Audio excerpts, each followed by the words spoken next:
Mirando un poquito el mercado, como estamos de hecho viendo en pantalla, algo que me llama un poquito la atención y que me gustaría comentar con todos vosotros es que acaba de cambiar. Bueno, a ver, esto es evidente y esto es normal. Primeramente, lo que más está cayendo en el día de hoy son megacaps. Creo que no es de extrañar. De hecho, en pantalla estamos viendo la caída que lleva intradía. Vamos a ver un poco también el ciclo diario, sobre todo en este caso del Nasdaq. Fijaos qué curioso esto. Cuando yo diga ciclo diario, me refiero básicamente, primero y principal, activos que coticen 24 horas y que para eso hay que utilizar mercado de futuros aplicado a según qué, digamos, activos en general, pero ya sabemos que las acciones, pues evidentemente tienen un horario de apertura y un horario de cierre en general. Sin embargo, hay otros activos, Nasdaq, índices, petróleo, oro, Forex, evidentemente divisas también, que al cotizar 24 horas nos ofrecen un panorama bastante completo. ¿A qué me vengo a referir? Sesión asiática, sesión europea, sesión americana.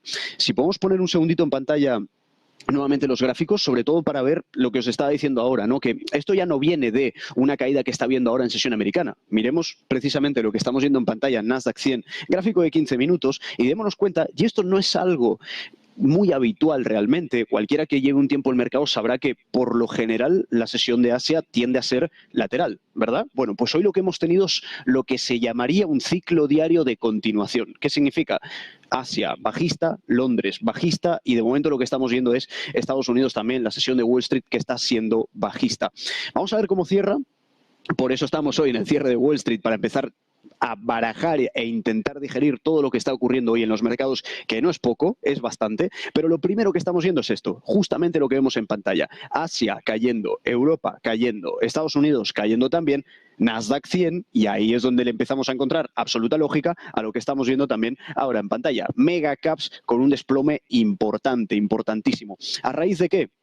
Semiconductores, ASML, TSMC, esas declaraciones de Trump, esos resultados de ASML que no convencen demasiado al mercado y una narrativa de la, digamos, tecnología y los semiconductores que no es que se diluya, pero tiene puntualmente según qué fisuras o según qué correcciones puntuales en términos de sentimiento de mercado, y eso es lo que acaba reflejando en última instancia las caídas que estamos empezando a ver hoy en el mercado. No es que estemos empezando, sino que las estamos continuando, porque llevamos desde madrugada cayendo. Precisamente por eso el Nasdaq hoy se deja casi, como estamos viendo en pantalla, casi un 3%. Vamos a ver cómo avanza en la sesión, si tenemos ese famoso New York Reversal o no, que es cuando básicamente venía cayendo y luego se da la vuelta, lo veremos. Hoy tenemos muchos expertos para comentar precisamente todo esto y evidentemente, ¿qué nos toca a partir de ahora? Ver catalizadores y empezar a ver cuál puede llegar a ser el giro a partir de ahí. Como estábamos diciendo, Nasdaq lidera caídas, pero fijaos, en este caso Dow Jones no viene tan fuerte como ayer, pero fijémonos en este ciclo diario que sí que es bastante distinto, ¿verdad? Aquí estamos viendo un Asia que es un poquito más contractiva, apertura-cierre, Londres alcista y ahora estamos en New York. Una foto muy distinta a la del Nasdaq, porque no solamente tendríamos en cuenta esto, sino que además tendríamos en cuenta que, digamos, la lectura general. ¿Cuál es la lectura general? Subida contra la caída que estamos viendo en el Nasdaq. O sea, aquí claramente hay un ganador en donde se están refugiando a priori, podríamos llegar a pensar, la mayoría de inversores. Y no sería el Nasdaq, tampoco sería en este caso el S&P, que se está dejando justamente ahora más de un 1,3%. ¿Cómo le va al Russell 2000? No sé si os acordaréis que ayer estuvimos hablando mucho del Russell 2000, de esa, y hoy hablaremos mucho de eso también. Hoy nos acompañará David Galán, nos acompañará Yuri Rabasa también, y es muy interesante todo este tema de la rotación que está habiendo. No obstante, hay que tener en cuenta lo siguiente, y es que aunque veamos subidas, por ejemplo ayer lo del Russell 2000, ¿no? Que lo comentábamos, probablemente el más fuerte de la sesión, ayer subía más de un 3,5, señores, en una sola sesión, que evidentemente no es lo normal, no es lo habitual y mucho menos es lo normal en el Russell 2000, que veníamos muy flojitos de amplitud durante meses realmente. Entonces, ¿qué está pasando hoy con el Russell 2000 o con las compañías de pequeña y mediana capitalización? Pues que se están tomando un respiro. Es decir, no es un desplome a priori como podemos estar viendo en el Nasdaq. Fijaos, 2,7% en este momento actual, casi 2,8% de hecho, pero no es lo mismo la caída del Nasdaq con la corrección, el descanso, la pausa que se están tomando en este caso las small y las mid caps. Y eso es lo que nos reflejaba justamente la fuerza en términos de variación diaria basada en capitalización que estamos de hecho viendo en pantalla. Independientemente de esto, Porque claro, es como decíamos, ¿no? A priori podría llegar a ser una corrección, bueno, pues del día de hoy, salvo las megacaps que están bastante más punteras en caídas, pero démonos cuenta que de momento no cambiamos mucho la perspectiva a nivel semanal. Fijémonos cómo estamos a nivel semanal. Seguimos con la misma narrativa que de hecho venimos manteniendo desde el lunes. Por lo tanto, como decimos, lo más probable es que esto se pueda llegar a tratar de un descanso en las small y en las mid caps. De hecho, hoy, con los invitados que traemos y que tendremos, vamos a hacer preguntas interesantes respecto justamente a este tema. ¿Es algo temporal? ¿Es un momentum que deberíamos gestionar de según qué manera?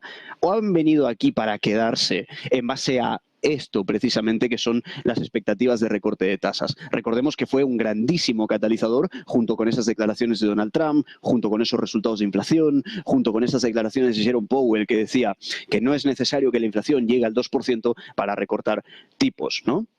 Moody's, que se adelantaba de hecho y que decía, oye, probablemente recorten en julio, ¿no? Entonces, ahora mismo hay toda una narrativa en el mercado que apunta precisamente a esto. Por eso vemos que, a pesar de todo esto, no se resquebraja tanto el mercado, repito, de small y de mid caps en este sentido.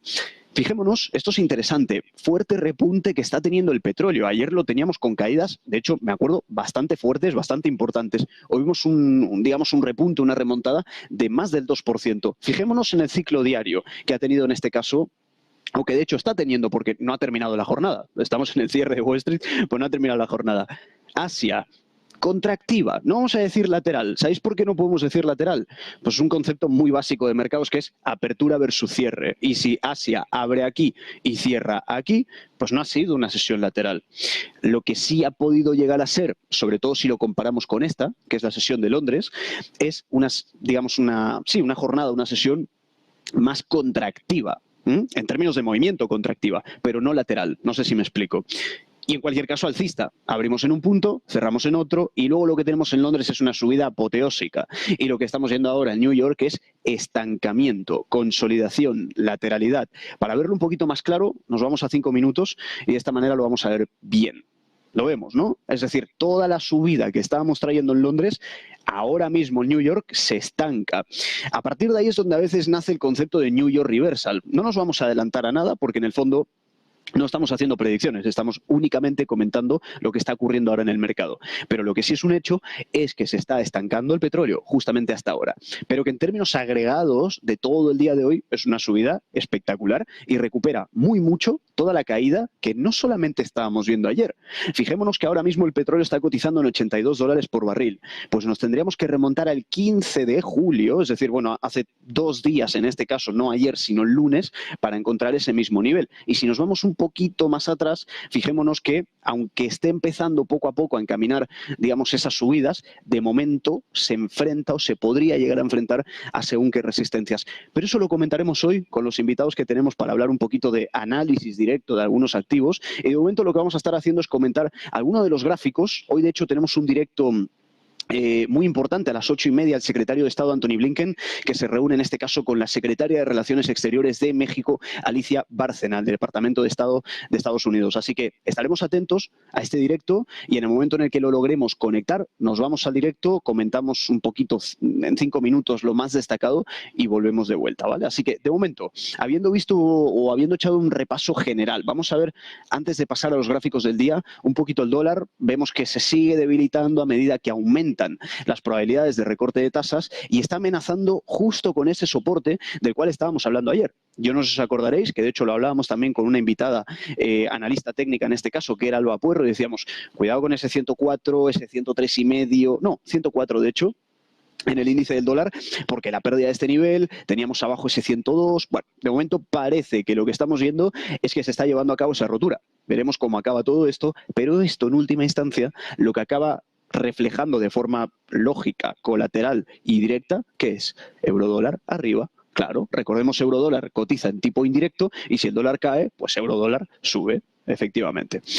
Entonces, a partir de ahí, ¿qué más estamos viendo? Bitcoin. Veíamos que traía un buen rally de recuperación. Mucha gente estaba hablando de que la rotura de ese nivel de 58, que era un nivel muy peligroso, porque era, digamos, el soporte de toda esa consolidación en la que estábamos, pero estamos viendo una remontada bastante fuerte. Para entrar un poquito en contexto, démonos cuenta que en el momento en el que precisamente perforaba ese nivel de 58, 59, 57, evidentemente mucha gente se llevaba las manos a la cabeza porque de momento lo que interpretaban era un posible giro de mercado, una figura de vuelta, que es la típica, ¿no? Subida, consolidación, caída. Pero ahora mismo está remontando, está recuperando niveles y vuelve a entrar al rango lateral. Ya veremos cómo acaba todo esto, como decía antes, lo comentaremos también hoy con algunos invitados. Y en términos generales, un mercado volátil, en la línea de ayer, pero con giros drásticos.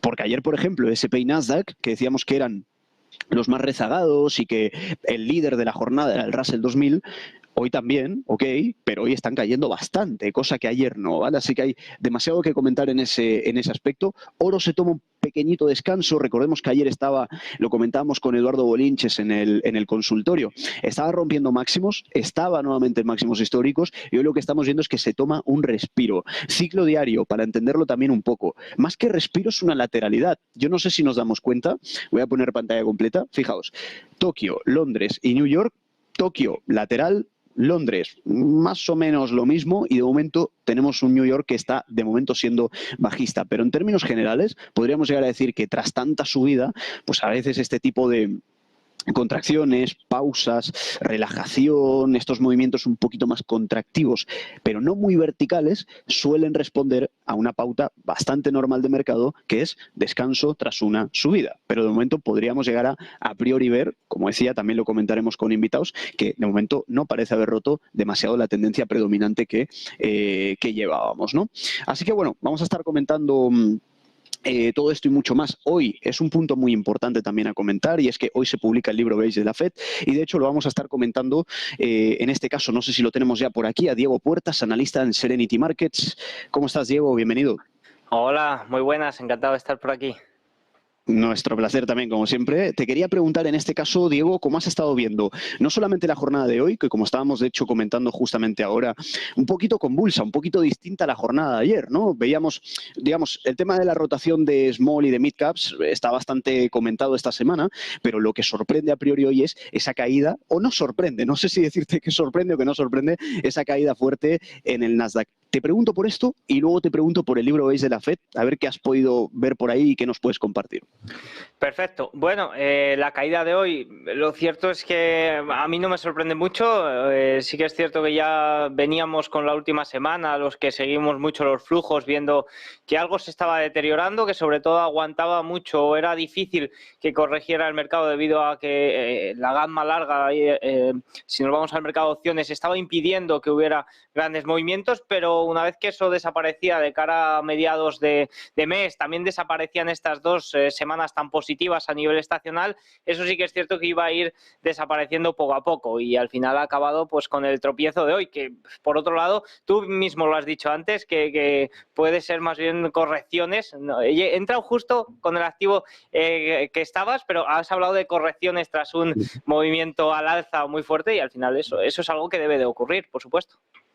Efectivamente, de hecho, siempre lo hemos dicho, ¿no? Algo que sube excesivamente. De hecho, preocúpate cuando no corrija, ¿no? Y sí que, efectivamente, ¿no? Si luego empezamos a romper, pues a lo mejor soportes mensuales, medias móviles de 200, bueno, pues eso ya es otra cosa a priori, ¿no? Pero en ese punto, Diego, veo que coincidimos muy bien.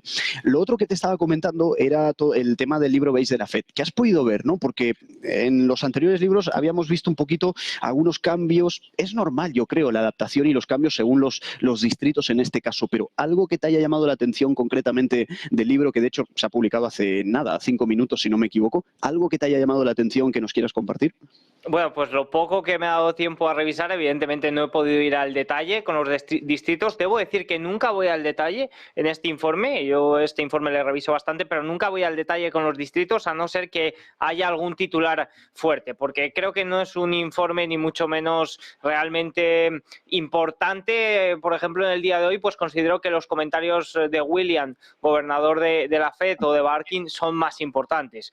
Pero sí que es cierto que si nos vamos a este libro, hemos visto visto algún cambio, sobre todo en la actividad económica. Veníamos viendo cómo no había cambios en la actividad económica en los últimos informes. Hemos visto cómo en el día de hoy 7 distritos han informado de aumento de actividad, 5 que no. Esto ya es un cambio, tanto para bien como para mal. Por el lado del empleo, algo que ya todos sabemos, sí que han hablado de que en algunos sitios se está deteriorando el empleo, algo que evidentemente ya sabemos. Y con otro punto importante que también me suelo fijar un poco es en la fuerza del consumidor. Para mí, el empleo y la fuerza del consumidor son las dos patas fundamentales de la economía estadounidense. Por tanto, es ahí donde estoy atento si hay sorpresas. Y en el gasto del consumidor, la verdad es que no han notado cambios, muy en la línea con los últimos informes presentados, una desaceleración clara, evidentemente, teniendo en cuenta que venimos del tercer cuarto trimestre del año 2023 muy fuertes, pero sí que es cierto que sin grandes sorpresas con respecto a los informes del primer y segundo trimestre. Por tanto, podríamos decir que es un libro Begui no dato, ¿no? No hay nada que extraer de aquí. Efectivamente. Has comentado algo que ahora justamente algo que me ha llamado bastante la atención y que de hecho coincidimos en un punto, ¿no? Y de hecho lo voy a hilar con un comentario que hacía Powell la semana pasada en esas declaraciones en el Senado. Has comentado que sueles también mirar bastante, no solamente los comentarios de presidentes de la FED, sino la mención que habían hecho al mercado laboral, ¿no? Es un tema bastante candente y da para hablar bastante, pero recuerdo que en una de las declaraciones de Powell de la semana pasada, él hacía referencia al mercado laboral que se podría estar debilitando. Y claro, cuando uno mira cifras a priori, ¿no? Las que arroja el BLS, etcétera, etcétera, pues superación de expectativas. Ya no hablemos luego de las revisiones a la baja que se suelen dar, del part-time versus el full-time job, de qué agencia hace este tipo de encuestas. Justamente hilándolo con esto, ¿cómo ves en general el mercado laboral de ahora en adelante, teniendo en cuenta no solamente los comentarios que comentabas justamente ahora tú, esas declaraciones de Jerome Powell, ese debate que se está viendo, ese modelo nacimiento-muerte también del que se habla bastante, ¿no? ¿Cómo lo estás viendo en general el mercado laboral y qué consideras o en qué se debería fijar la audiencia o los inversores en general de ahora en adelante? Bueno, a ver, hay que diferenciar dos puntos en el mercado laboral estadounidense. Uno, bueno, estadounidense y de todos lados, pero en el estadounidense está muy diferenciado por las dos encuestas. Por un lado está la encuesta de establecimientos, que es la responsable de sacar el dato de nóminas no agrícolas. Por otro lado está la encuesta de hogares, que es la responsable de sacar la tasa de desempleo, que son los datos así un poquito más importantes. Yo distingo mucho el dinamismo del mercado laboral con la calidad del empleo. ¿Qué ocurre o qué viene ocurriendo en los últimos años? Que todo el nuevo empleo que se está generando es empleo a tiempo parcial. Evidentemente esto es positivo para el dinamismo. Al final tú, de una forma u otra, si los consumidores o si los estadounidenses tienen empleo, ya sea de mayor o menor calidad, van a seguir consumiendo en la medida que puedan, ¿no? Por tanto, el problema de verdad va a venir cuando se frene ese dinamismo del mercado laboral, que por el momento, sí que es cierto, en los últimos meses está dando señales de alarma, pero de momento, oye, se mantienen niveles que no deberían ser arriesgados o realmente preocupantes. Ahora, ¿qué ocurre? Que la calidad lleva ya desde el año 2021, podríamos decir, mostrando ciertas debilidades. Esto tiene dos opciones: o ser una normalización después de los excesos de la pandemia, o que realmente, si esto continúa así los próximos meses, pueda ir a un debilitamiento real de la calidad del empleo. Y aquí pues podemos hilar con la llegada de inmigrantes a Estados Unidos, cómo se diferencia el empleo por clases, y bueno, aquí entraríamos ya en numerosos debates. Pero esto es fundamental a la hora de ver qué ocurre en el mercado estadounidense. Por tanto, los últimos datos evidentemente preocupan a la Reserva Federal, porque ya no es solo la calidad del empleo lo que está fallando, sino que también lo es el dinamismo. Y eso es realmente lo preocupante y lo que haría que la Reserva Federal tuviera que bajar los tipos de interés de una forma más drástica. Porque la Reserva Federal tiene dos mandatos: estabilidad de los precios y pleno empleo. No es como el Banco Central Europeo, Banco de Inglaterra, que solo tienen un único mandato, que es la estabilidad de los precios. Efectivamente, de hecho, pues al final ahora estamos entrando un poco en esa dicotomía, ¿no? De hecho, bueno, hace bastante que se mantiene esta narrativa de cuanto peor mejor, etcétera, etcétera, pero cuidado con pasarse de peor, ¿eh? Que una cosa es peor para conseguir, digamos, ese giro en la Reserva Federal, y otra cosa es peor, muy peor, que aunque recortes tipos, ya estábamos viendo esos estudios, esos análisis que hablaban de que ok, sí, perfecto. Un recorte de tipos puede llegar a generar, digamos, mayor entrada de capital en la economía y un aumento en la demanda y que los mercados suban, pero aquí hay un factor clave en el medio, que es un hard landing o no. El hecho de entrar en recesión o no, y aunque entremos en recesión y recorten tipos, no vas a ver subidas en el mercado, ¿no? Entonces, de ahí justamente reside un poco lo que comentabas tú ahora, ¿no, Diego? El hecho de cuidado con el mercado laboral, cuidado con que se debilite. Recuerdo en uno, no sé exactamente cuándo fue, si fue el anterior o el penúltimo, que de hecho la tasa de desempleo subía 1/10, ¿no? Y la gente, bueno, es que aumenta el desempleo. Bueno, pues que se mantiene, digamos, justo ahí en ese límite del 4. A partir de ahí, pues evidentemente habría que tener bastante más cuidado en el caso de que se dispare bastante más. Te quería preguntar por último, Diego, en este caso, si estás viendo algún activo, alguna industria, algo que te esté llamando la atención, un poquito más allá de la macro, entrando a lo mejor un poquito más en lo que es puramente mercados, no te pido un stock picking como tal, pero a lo mejor un sector, una industria que te esté llamando la atención en el entorno actual, algo que puedas compartir con la audiencia. Sí, por supuesto. Yo donde veo, y llevo viendo todo el año, para bien hasta ahora, o sea, para mal hasta ahora y para bien en la última semana, es el Russell 2000, las pequeñas compañías. Y quiero hacer un inciso ligado con eso que has comentado de que los datos económicos malos son buenos para el mercado porque estábamos en una crisis inflacionaria. Entonces, ¿qué ocurre? Que ahora estamos un poco en el límite de, oye, quizás ya la inflación está estabilizada, ya volvemos un poco a la normalidad. En esa normalidad, datos económicos débiles no son ni mucho menos positivos para el mercado. ¿Y por qué digo las pequeñas compañías? Sí que es cierto que han tenido una arrancada muy fuerte. De hecho, los que tengan Russell 2000 ha sido la mejor semana para tener Russell 2000 desde el año 2000 frente al Nasdaq. O sea, ha tenido la mayor revalorización desde entonces.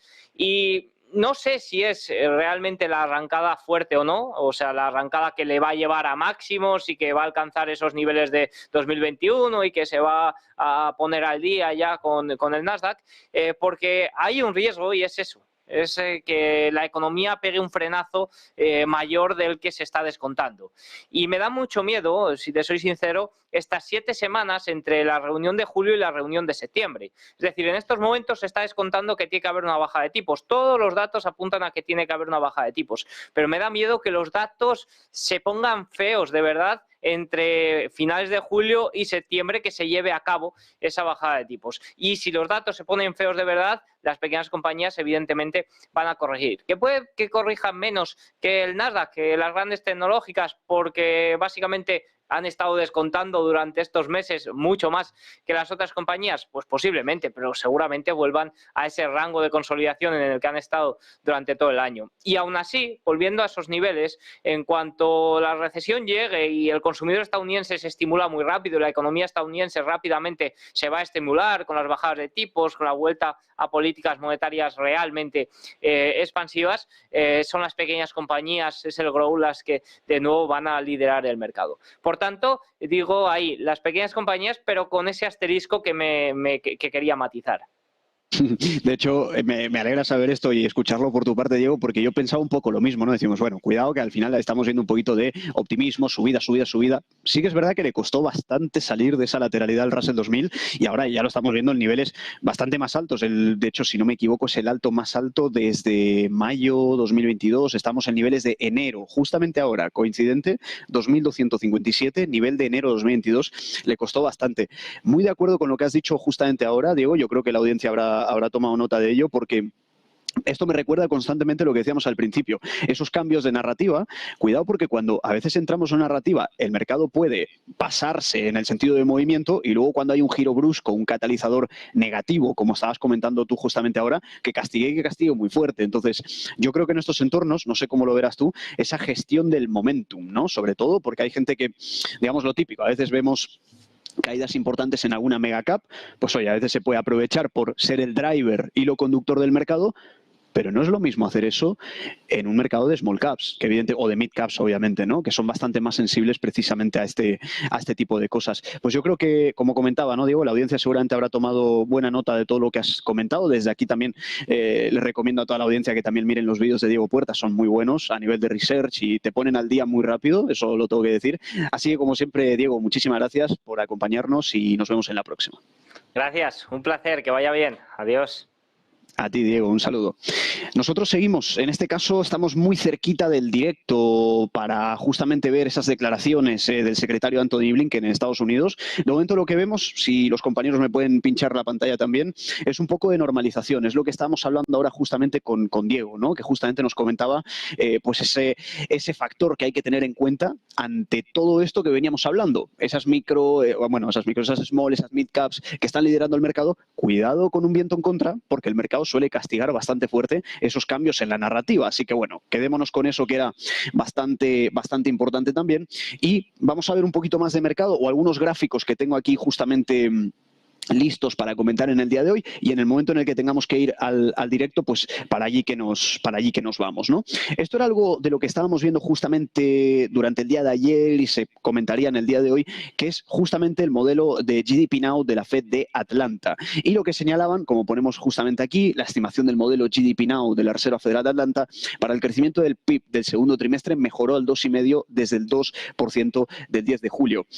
Pues evidentemente esto al final ¿en qué se ha podido llegar a ver afectado? Bueno, a priori podría llegar a ser uno de esos factores ventas minoristas, claramente, ¿no? O sea, veíamos ese grupo de control que aumentaba a 0,9, evidentemente bastante más de lo esperado, y pues evidentemente esto, tras ese dato, la estimación de, en este caso, el PIB de la Fed de Atlanta, pues se revisó al alza. ¿Qué significaría todo esto? Así, a grosso modo, simplemente para acabar de entenderlo bien. Pues nada, algo tan simple como básicamente descartar a priori, según estimaciones, que entremos en recesión y simplemente quedarnos con el punto, digamos, actual, con una mejora, con una continuación de esa narrativa de o soft landing o que no haya landing siquiera, ¿no? Así que bueno, de momento estábamos viendo pues justamente eso. Aquí, esta es la imagen que estábamos comentando antes, al principio del programa. Decíamos, ha habido un cambio. Antes, en los riesgos de cola, cuando entrevistaban, o mejor dicho, encuestaban a gestores de fondos, es el famoso FMS, ¿no? El Fund Manager Survey, que es la encuesta, y justamente higher inflation, inflación alta, estuvo bastante tiempo en primer lugar en este caso, ¿no? Y también, evidentemente, el hard landing, la recesión, etcétera, etcétera. Pero ahora vemos que se invierten los papeles y vemos que conflictos geopolíticos vuelven a estar en primer lugar. Y estamos viendo la actualización en julio. Nunca estuvo bajo, esto hay que decirlo. O sea, bajos hasta el nivel de, por ejemplo, burbuja de IA en mayo, nunca hemos tenido ese nivel en geopolítica. Es decir, siempre ha estado, digamos, como con riesgo creciente en cualquier caso, ¿no? Pero más allá de eso, ¿qué podemos llegar a destacar ahora? Pues básicamente lo que decíamos antes, ¿de acuerdo? Lo que decíamos justamente de que ahora pasa a primer plano conflictos geopolíticos como principal riesgo de cola para el mercado. A medida que veíamos unos datos de inflación, entre comillas, positivos en el sentido de desaceleración, que pasaban a segundo plano, pues aquí lo estamos viendo también, ¿no? Y fijaos, un apunte concretamente, que es justamente lo que estamos viendo aquí. Mayo, niveles de mayo. Junio, lo que estábamos viendo, justamente esa desaceleración del higher inflation, pero démonos cuenta ahora, ¿cómo lo tenemos? Ahora tenemos julio todavía más bajo. Como comentaba también Diego, nuestro anterior invitado, cuidado, que evidentemente no es algo que, como toda narrativa, se puede mantener un poco en el mercado y luego evidentemente tener pues ya, digamos, un giro fuerte y empezar a ver pues otro tipo de cosas. Dicho esto, si os parece bien, creo que tenemos ya nuestro siguiente invitado por aquí, David Galán, analista financiero. ¿Qué tal, David? ¿Cómo estás? ¿Lo tenemos? No, no lo tenemos. Ahora lo tenemos. David, ¿qué tal? ¿Cómo estamos? Hola, ¿qué tal? Un placer. Muy buenas tardes. El placer es nuestro, como siempre. Te quería preguntar en general, David, ¿cómo estás viendo el mercado? Estábamos hablando anteriormente con nuestro anterior invitado, pues justamente todos estos riesgos de cola, lo que estaba ocurriendo con el Russell 2000. Te quiero preguntar por varias cosas, David, pero lo primero, en general, ¿cuál es tu punto de vista, tu opinión sobre lo que está sucediendo hoy en el mercado, con esas caídas fuertes en el Nasdaq, con ese Russell que no pierde las subidas, pero se relaja un poquito? ¿Cómo estás viendo en términos generales el mercado? Bueno, estamos viendo una cierta rotación sectorial dentro de un gran mercado alcista, porque hemos visto subidas realmente potentes en las principales bolsas del mundo durante todos estos últimos 2 años. Sin embargo, pues hubo una parte del mercado que quedó bastante fuera de las subidas, que fue las small caps, que no se recuperaban de la caída que empezaron a sufrir a finales del 21. Esto estaba provocando un daño en la amplitud de mercado. Sí que no subían solo las 7 magníficas, eso era mentira, porque si mirábamos gráficos equiponderados del SP500, por ejemplo, o el propio NYSE, índices amplios de muchas acciones, veíamos que en general el mercado subía, pero es verdad que era un mercado muy liderado por las Big Caps, especialmente Big Caps tecnológicas, ¿no? Y estas últimas semanas, después de un comportamiento brutal, porque hemos tenido, a lo mejor durante 10, 15 sesiones seguidas, pues a lo mejor de esas 15, en 13, al Nasdaq subiendo mucho más que el Dow Jones o que el Russell, incluso con comportamientos opuestos, lo cual es bastante más extraño, ¿no? Y menos común, con muchas sesiones donde el Nasdaq subía y el Russell 2000 bajaba o el Dow Jones bajaba, ¿no? Entonces, había mucho riesgo de una reversión a la media, porque nos habíamos ido a un extremo. De hecho, hay un gráfico muy interesante donde se podía ver que estábamos en el punto donde había más diferencia de rentabilidad en la historia, incluso superando el año 2000, entre el rendimiento del Nasdaq y el del Russell. Y, digamos, teníamos los ingredientes para una reversión a la media, porque además el Russell 2000 ya había formado un suelo que hemos repetido hasta la saciedad. También lo hemos comentado aquí en Negocios TV y no menos de 100 veces en nuestro canal YouTube Bolsa General. Y teníamos ese rectángulo activado en el Russell hacia 2004-10.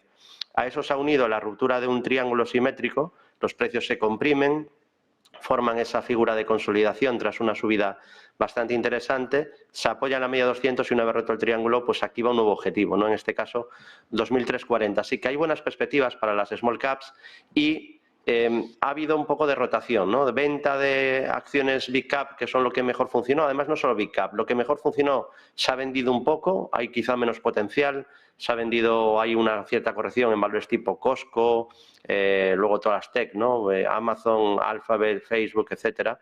Y mejor comportamiento ahora relativo de Dow Jones con sector salud tirando, y con la excepción hoy de quizá de Lehman Health tras resultados, y un mejor comportamiento también de acciones pequeñas, que es lo que ha quedado rezagado y lo que, digamos, no ha vivido ese festín alcista generalizado en los mercados desde pues, mediados, finales del 22. Y también en esa misma línea de descanso, consolidación, tendríamos a la bolsa europea.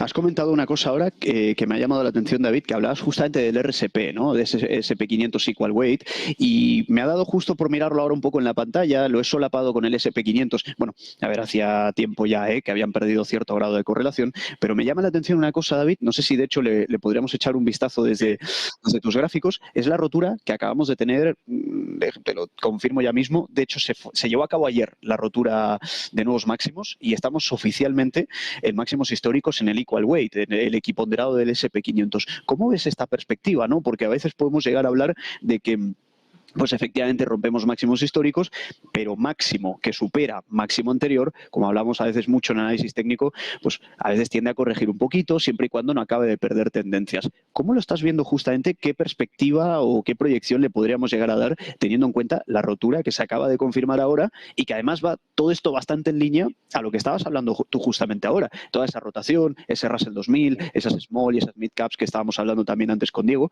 ¿Cómo lo ves en el entorno actual del RSP?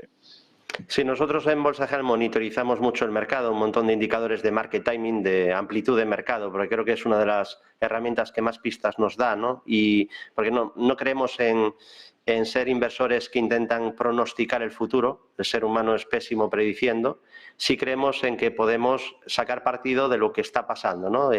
Ser reactivos al movimiento que hace el mercado. El mercado al final no deja de ser un indicador adelantado. Esto es algo que mucha gente no tiene en cuenta, con lo cual es muy difícil adelantarte al propio indicador adelantado, ¿no? Adelantarte al propio mercado. Al menos es mi experiencia estos 20 años dedicándome profesionalmente al mercado. Entonces, nos hemos desgañitado explicando que no era verdad, que solo subían 6 valores, 7 valores, 8 valores, que es lo que el inversor, mucho público retail, principiante, repetía, porque esto no se puede manipular. Esto es SP equiponderado, significa que cada valor del SP500 vale lo mismo. Vale lo mismo la subida del valor número 500 que el valor que más pesa del SP, ¿no? El Microsoft de turno o el Alphabet de turno.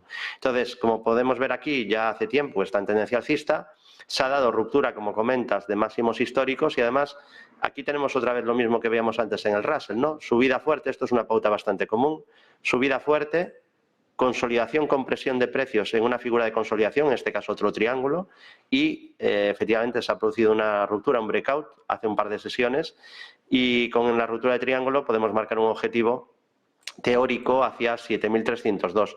No es garantía, no es la panacea, no es el santo grial. Yo uso análisis técnico junto a Value Investing, pero no es el santo grial. Esto obviamente no es seguro, pero sí que es lo más probable, ¿no? Que veamos un escenario de continuidad alcista y veamos más subidas en el S&P ponderado, lo cual es muy bueno para la amplitud y muy bueno a medio largo plazo para el mercado, aunque pues ahora quizá toque que sufran un poco o descansen un poco las acciones más grandes del mercado, que aún así tampoco creo ni que sean burbuja, ni de que venga ahora el crack del 29, ni todo esto que muchas veces se exagera en busca de visitas y de clickbait. Efectivamente. Has comentado ahora una cosa justamente en la relación, ¿no? De hecho, me parece una combinación muy buena. Lo que comentabas ahora de Value Investing combinado con análisis técnico también, ¿no? Y siempre bueno, creo que queda clara tu opinión al respecto, pero siempre ha habido mucho debate respecto al análisis técnico. Sin embargo, realmente, aunque uno encuentre una compañía muy buena, si no sabe distinguir cuando está comprando de forma sobrecomprada y luego sufre una corrección innecesaria que podría incluso haber evitado con un poquito de análisis técnico que pueda llegar a ayudar al timing, pues definitivamente acaban siendo herramientas súper útiles e interesantes. Ahora bien, el hecho de que yo creo que, no sé si estarás de acuerdo en este punto, David, que de ahí es donde puede llegar a nacer el rechazo de muchos respecto al técnico, bueno, de muchos, unos pocos incluso, el rechazo al técnico en el momento en el cual pretendemos únicamente con el técnico intentar predecir cualquier cosa. Yo creo que al final eso sí que puede llegar a ser un error, pero como bien tú comentabas justamente ahora, ¿no? La adecuada combinación de, por ejemplo, ¿no? Sentimiento de mercado, macro, value investing y a partir de ahí afinar el timing un poquito con un análisis técnico, pues acaba siendo yo creo que una propuesta más que interesante y que en última instancia ayuda al inversor, porque es lo que decía yo antes, ¿no, David? Al final, imagínate que encontramos una empresa que sea muy buena, pues lo que decía, entras en un punto incorrecto y a lo mejor te comes un 15, un 20% innecesario en el momento en el que uno hubiese sabido identificar, en este caso, según qué timings, ¿no? Te hago la última pregunta en este caso, David. Te quería preguntar, como al invitado anterior, que siempre resulta interesante este feedback también para la audiencia, más allá de esta rotación que estamos comentando, ¿hay un sector, alguna industria que te esté llamando la atención, no solamente ahora en el corto plazo, sino probablemente, digamos, resto del año, de lo que queda de este año 2024. ¿Hay algo por ahí que estéis vigilando en Bolsa General que queráis compartir con la audiencia de Negocios Televisión? Bueno, a mí hay dos sectores que me gustan mucho en general. He estudiado muy a fondo los mercados y son sectores de los más rentables. Obviamente luego hay que ir empresa a empresa, pero no todos los sectores a largo plazo son igual de rentables, ni tienen el ROE medio igual. Hay sectores que tienden más a la calidad y otros más a la ciclicidad. Y salud, por ejemplo, es uno que suele ser uno de mis sectores favoritos, donde suelo ir a pescar, ¿no? De cara a mi cartera a largo plazo. E industrial, aunque sí que tiene cierta ciclicidad, es un sector donde suele haber compañías muy interesantes, ¿no? Sobre todo quizás sector relacionado a calefacción, ventilación, todo esto, refrigeración. Ahí hay compañías espectaculares, ¿no? Tenemos, pues así que me venga a la cabeza, Grainger, Ferguson, ¿qué más hay? Ahora no me sale ninguna más, pero vamos, que hay unas 6-7 de una calidad enorme, valores de los que no se hablan mucho y que van haciendo máximos históricos. Luego tienes Graco, Fastenal, o sea, realmente es un sector donde tiene muchas compañías de calidad y el salud, pues Vertex, Johnson & Johnson, que ha estado ahí, quizás sería una buena compañía para comentar de cara a cerrar, ¿no? Esta intervención, porque es un título que se había quedado muy rezagado y que ahora pues ha roto un movimiento lateral. Voy a enseñar el gráfico que no lo estaba mostrando. Y ha quedado sin subir durante varios años, quizá por el problema que ha tenido con los polvos de talco, ¿no? Esas demandas conjuntas de algunos casos de cáncer, ¿no? Que generó. Y una vez que se cierre ese tema, que parece que está en vías, ¿no? De que ya se deja atrás, este es un valor que lleva sin subir 3 años, una compañía de calidad, es verdad que sin demasiado crecimiento, pero que probablemente está en una buena valoración y que en esa rotación en la que parece que ahora el sector salud vuelve otra vez a brillar, pues podría funcionar bien. Y si me permite solo un apunte sobre lo que hablábamos de los tipos de filosofía, ¿no? Esta es una comparativa de ETFs guiados por factores y aquí podemos ver el factor momentum, que sería el verde, basado en tendencia de precio, análisis técnico, value. Esto sería un value, hay que decir, deep value, o sea, el típico value de comprar lo que está muy barato, lo de darle la calada a la colilla, ¿no? Un poco el Benjamin Graham. Luego tenemos el SP500, que sería en azul, y Quality, que sería muy cerca de lo que yo uso, ¿no? Yo sería una mezcla de Quality y Momentum, y eso estaría en color negro. Vemos que lo más rentable en los últimos 10 años ha sido por este orden, el análisis técnico, o sea, comprarlo fuerte, no trazar líneas o chartismo, sino el análisis técnico, que es matemáticamente elegir lo que tiene más tendencia. Porque hay una anomalía estadística, que es la tendencia del precio, que suele durar una cierta temporada. No es eterno, pero hay una cierta inercia que lo que sube sigue subiendo una temporada. Luego está el value, que decía, es lo peor que ha funcionado estos últimos 10 años. Es verdad que históricamente no ha funcionado mal, pero en los últimos 10 años la paliza que le han metido ha sido tremenda. Y luego tenemos el SP500, que solo lo hace un poquito peor que los dos mejores. Quality lo hace solo un poco peor que Momentum. Quality también sería parte del value investing, para ser honestos, ¿no? Y de hecho, ya digo, es la parte del value que yo sí que utilizo. Pues efectivamente, yo creo que, como dicen, ¿no? Dato mata relato y una imagen vale más que 1000 palabras. Es un poco lo que me venía ahora a la mente viendo justamente esta imagen. Pues yo creo que has compartido cosas bastante interesantes de cara a la audiencia. Seguramente habrán tomado notas, sectores, industrias, de hecho empresas en concreto para ver, como la que comentábamos justamente ahora, Johnson & Johnson, que definitivamente está en un timing bastante interesante. Veremos cómo evoluciona todo esto. De momento, David Galán, muchísimas gracias por acompañarnos en el programa de hoy. Nos vemos en la próxima. Un placer y muy buenas inversiones. Gracias. Y nosotros vamos a una pausa breve, volvemos y estaremos pendientes del directo que estábamos comentando de Antony Blinken. Volvemos enseguida.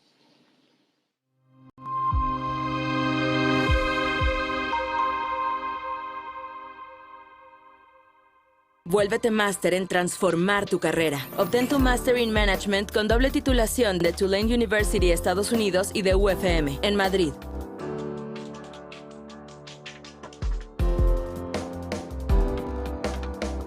Open Call 2024. Aplica. Ven al Torreón. Estamos en El Pardo, un espacio único en plena naturaleza. Disfruta de momentos de desconexión mientras saboreas la mejor gastronomía. Disponemos de 7 amplias terrazas y salones para todo tipo de eventos. Degusta nuestros exquisitos platos acompañados de una selecta bodega de vinos. A tu servicio, un gran parking y zona infantil. Abierto los 365 días del año. Cocina ininterrumpida desde las 10 de la mañana hasta las 12 de la noche. Haz tu reserva. Pensamos que el ciclo económico sigue siendo robusto y, por lo tanto, es un buen momento para tomar riesgo en renta variable. Bajo esta coyuntura, estos son los 3 factores a monitorizar en el tercer trimestre del 2024. En primer lugar, tanto los fundamentales como los análisis técnicos apoyan a los activos de riesgo. Las economías muestran resiliencia y la inflación es persistente, pero también gestionable. En segundo lugar, China se encuentra en un periodo de estabilización controlada. Existen señales claras de recuperación, pero es muy importante que los responsables políticos continúen apoyándola.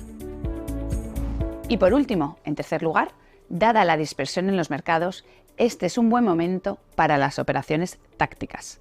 Las empresas estadounidenses de mediana capitalización y los bonos convertibles son una buena opción en este sentido. Y desde una perspectiva sectorial, nos gustan la tecnología y las finanzas.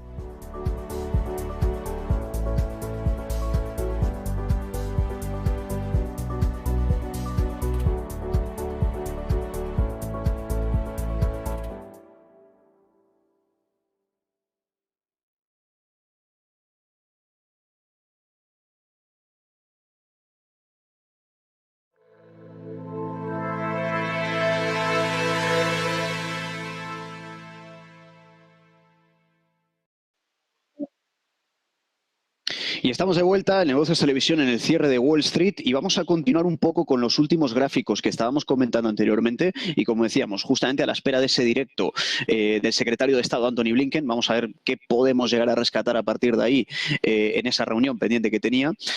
Y como estábamos comentando, justamente antes de entrar en directo con David Galán, que además ha dado, yo creo que algunos matices y algunas pautas súper interesantes e importantes, que yo creo que la gran mayoría de la audiencia debería haber tomado nota de ello, porque era perla tras perla y una joya en cualquier caso, como siempre, ¿no? Entonces, seguimos con esto. Pero esto ya ha estado explicado. Esto queda claro que pues ahora la geopolítica se pone en primer plano, digamos, como riesgo de cola. Veremos cuál será la encuesta a partir de ahí en agosto. La veremos, pero de momento ya hemos estado viendo pues estos cambios, ¿no?, constantes que ha habido mes tras mes y que yo creo que en parte, además de otro tipo de narrativas, este tipo de, digamos, encuestas sirven también, esto es una opinión puramente personal, como indicador o apoyo a la narrativa actual, ¿no? Cuando tengamos a veces dudas, pues a veces hay que mirar los grandes gestores de fondos, dónde están viendo esos riesgos de cola y si eso hace match, digamos, con la narrativa que estemos viendo en el día a día, pues como decía, es un indicador, es una confirmación en cualquier caso de que efectivamente el mercado está empezando a cotizar pues ese tipo de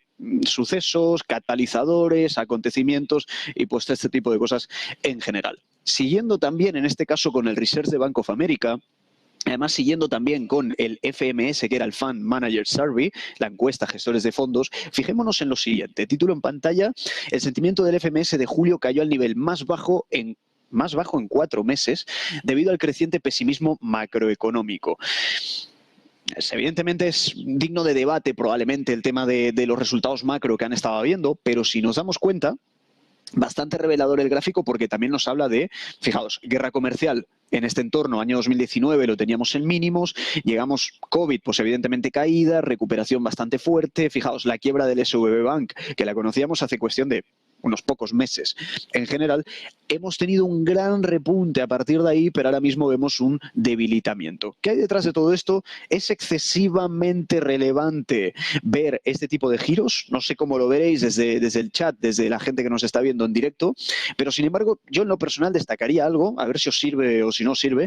Techo, digamos, no es por hacer análisis técnico con una gráfica de encuestas, que se entienda el concepto, ¿vale? Pero si tenemos en cuenta el suelo y el techo, en términos de movimientos a lo largo del tiempo, ¿dónde estamos ahora? Pues en el medio, ¿no? Entonces, ver este tipo de giros, si bien efectivamente, como señalaba Bank of America, puede que esté respondiendo a un debilitamiento macroeconómico u otro tipo de, digamos, factores. Pero en cualquier caso, lo que sí que está ahí es la caída. Y eso no se puede negar. La caída que estamos viendo justamente ahora. Veremos cómo evoluciona todo esto, porque me trae a la memoria lo que también comentaba nuestro anterior invitado antes de David Galán, que era Diego Puertas, y decía, vale, cuidado con lo de cuanto peor mejor, esa narrativa que veníamos trayendo, porque si el mercado vuelve a la normalidad, lo malo es malo.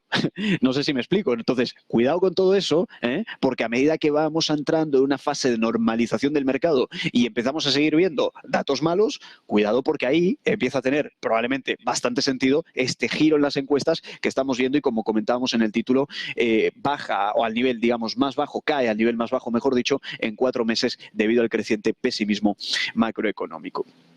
Lo que veía y lo que enseñamos también aquí, esto, por así decirlo, apoya un poco la imagen anterior que estábamos comentando, ¿no? Decían, el porcentaje de inversores de FMS que espera una economía global más fuerte durante los próximos 12 meses cayó en la mayor cantidad desde marzo del año 2022. Un 6 contra un 27% neto en este caso, impulsado por perspectiva estadounidense más negativa desde diciembre. Es lo que decíamos, apoya un poco probablemente esas encuestas que también estábamos viendo justamente en, digamos, en la imagen anterior. Algo que también no deja de reafirmar lo que de hecho también venimos diciendo justamente ahora. Fijaos que línea cero en pantalla para arriba lo que expresaría justamente es, pues evidentemente, una economía estadounidense fuerte, stronger, y a partir de ahí para abajo démonos cuenta cómo la vemos débil, weaker. Y además, no solamente que se ha estado manteniendo débil durante los últimos meses en general, como podemos ver de hecho en el eje horizontal en la parte inferior, ¿no? Sino que lo que llegó a ver en un momento dado, que aquí es donde yo creo que es más interesante fijarse, es en este nivel. Recuperó bastante. Esto para que os hagáis una idea y entenderlo mejor, es como la curva de los PMIs, justamente, que a veces cuando se mantienen, digamos, por debajo de 50, que ya sabemos que es contracción, pero estuvieron muy me recuerda de hecho a Alemania, luego lo podemos ver, estuvieron o Reino Unido también, estuvieron muy por debajo de 50 y luego empezamos a ver, me lo invento, 40, luego 42, luego 44, luego 46. ¿Qué significa todo eso? Es algo bueno, incluso en un contexto no muy benigno. No sé si me explico. Al final lo que nos dirían este tipo de datos es esa recuperación paulatina en cuanto al pesimismo. No es lo mismo desde, digamos, 50 para abajo caer a 40, que de 40 en datos sucesivos vayamos 40, 42, 46, 48. Eso es una recuperación y ahí es donde todos o la mayoría de inversores, ¿qué es lo que están mirando o qué es lo que están esperando por parte del mercado? Que rompa 50 y que entre en terreno expansivo. Eso en cuanto a la analogía que acabamos de hablar ahora respecto a lecturas de PMIs. Bueno, pues en este caso sería exactamente lo mismo. Este punto concretamente, marzo-abril, yo creo seguramente que estábamos en un nivel bastante bueno. Y estos son encuestas, recordemos todo esto, seguimos basándonos en FMS, Fund Manager Survey, encuestas a gestores de fondos. Pues démonos cuenta cómo hubo una remontada, fijaos, desde noviembre de 2023, es la misma analogía de los PMIs, subida, subida, subida, subida, subida, casi rozamos ese punto, ese break-even para empezar a ver subidas y a partir de ahí, ¿qué fue lo que vimos viendo? Debilitamiento de nuevo y fijémonos cómo el nivel de ahora, no solamente que ha dejado muy atrás esa expectativa optimista de recuperación, sino que al final lo que estamos viendo es que nos situamos en niveles desde más o menos finales del año 2023, principios del año 2024. Es lo que comentábamos, ¿no? Al final son como, digamos, insights de apoyo a todo el sentimiento que está viendo, digamos, desde varios ángulos, el sentimiento que está viendo por parte de fund managers o gestores de fondos en este caso.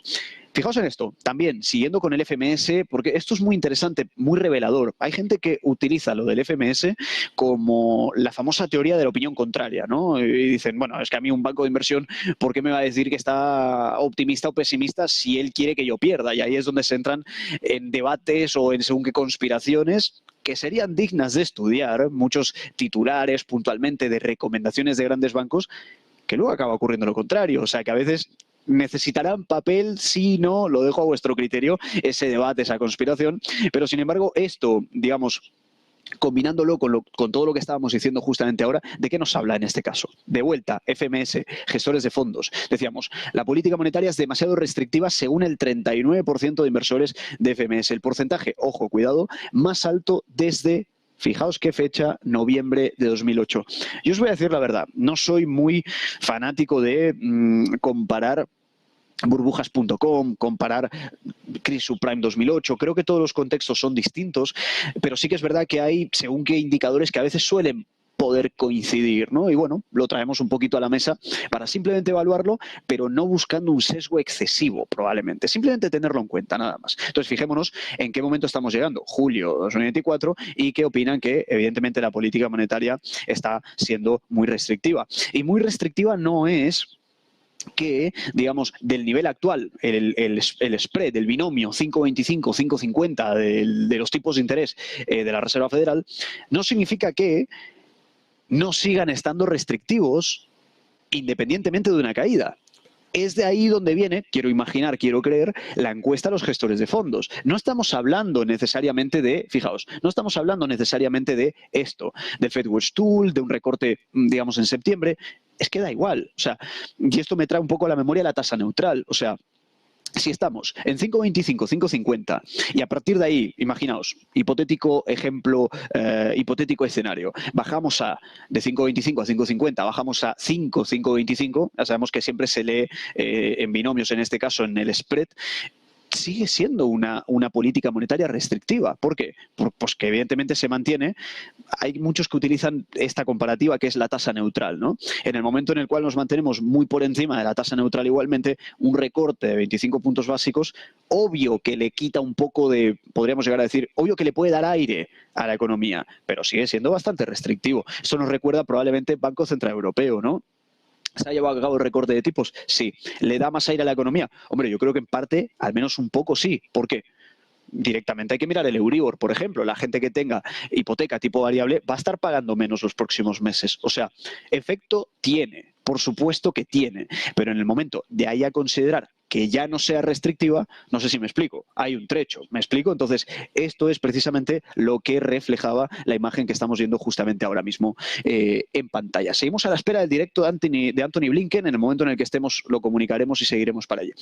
¿Dónde están invirtiendo los grandes inversores? Ya hemos visto un poco el sentimiento que ellos están teniendo, pero ¿a dónde están invirtiendo? ¿En qué sectores? ¿En qué en general? ¿Dónde están poniendo el dinero? ¿O dónde lo están sacando? Me llamaba la atención esta imagen. Fijaos la rotación. Venimos hablando con todos los invitados, rotación, rotación, rotación. Evidentemente también hay rotación del lado de los grandes gestores, por supuesto. De hecho, eso es lo que luego se traslada al mercado en cualquier caso. ¿Dónde está habiendo rotación? ¿Dónde están entrando los grandes inversores? Y como decimos, ¿dónde están saliendo también? Creo que no llama la atención el hecho de ver esto que estamos viendo aquí. A ver, he señalado 3, pero a ver, que evidentemente han caído estas últimas 3, pero me quedaría con estas 2. Y si me apuráis, me quedaría con Eurozona directamente. Démonos cuenta dónde ha habido un gran flujo de outflows, en este caso de salida de capital. Eurozona. Ya hemos estado viendo un poco digamos, la pérdida de correlación. De hecho, creo que lo podemos poner ahora mismo en un gráfico. Creo que podemos llegar a solapar, pues probablemente diríamos un Eurostoxx. Lo podemos llegar a solapar. No vamos a poner el Nasdaq, vamos a poner SP500. Fijémonos. Se aprecia esta correlación, ¿verdad? Esto que estamos viendo ahora mismo en directo, se aprecia, ¿verdad? Debilitamiento, lateralidad en el Eurostoxx, y eso que no nos hemos ido a otros índices. Si nos vamos al CAC 40, que evidentemente el CAC 40 parisino está sufriendo un poquito más ese golpe, sobre todo del lado del clima político, que genera, pues evidentemente, mayor incertidumbre, una mayor aversión al riesgo, un escenario un poquito más risk-off, no es de extrañar ver, primero, esta descorrelación, eso para empezar, y antes la llevaba, o sea, démonos cuenta, una imagen, como decíamos con David Galán ahora, ¿no? Una imagen vale más que 1000 palabras. Correlación, y ahora mismo, SP arriba, no vamos a decir Eurostoxx súper abajo, pero Eurostoxx plano, ¿de acuerdo? O sea, ha habido, efectivamente, una pérdida de correlación en cualquier caso, y esto lo que no deja de hacer es ratificar la pérdida de correlación y, como decíamos antes, una especie de indicador de apoyo, de confirmación. Oye, los grandes gestores también están saliéndose de la eurozona. ¿Me explico? Luego habrá que ver qué ocurrirá cuando vuelva a la normalidad, cuando veamos según qué catalizadores que hagan que Europa se ponga nuevamente en la línea, ¿no? En esa pole nuevamente con Estados Unidos. ¿Llegará? ¿No llegará? No lo sé. Si queréis lo podéis comentar en el chat, en comentarios. Pero de momento lo que estamos viendo es lo que decimos. Una confirmación de salidas, de outflows en la eurozona.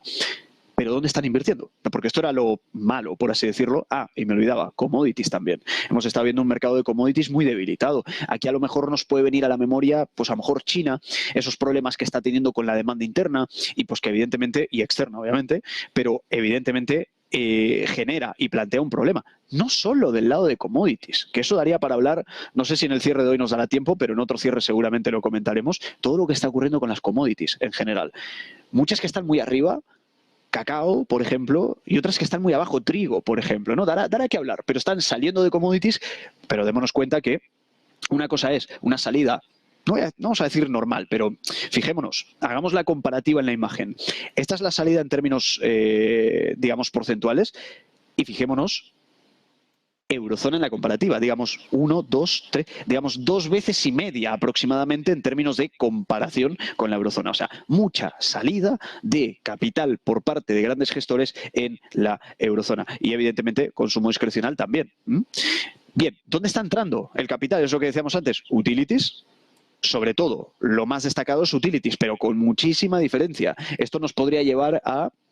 Y es como a veces solemos comentar, ¿no? Si nos vamos teniendo en cuenta esto, ¿no? La fortaleza o en donde están entrando actualmente sector de utilities y a lo mejor viendo un screener y centrándonos sobre algún tipo de market cap a partir de mid cap para arriba, ¿no? Y filtrando un poquito probablemente por fundamental o algún tipo de cosas, un forward pair que sea rentable. Fijémonos que de 2.000 compañías o más de 2.000, nos quedamos con 34.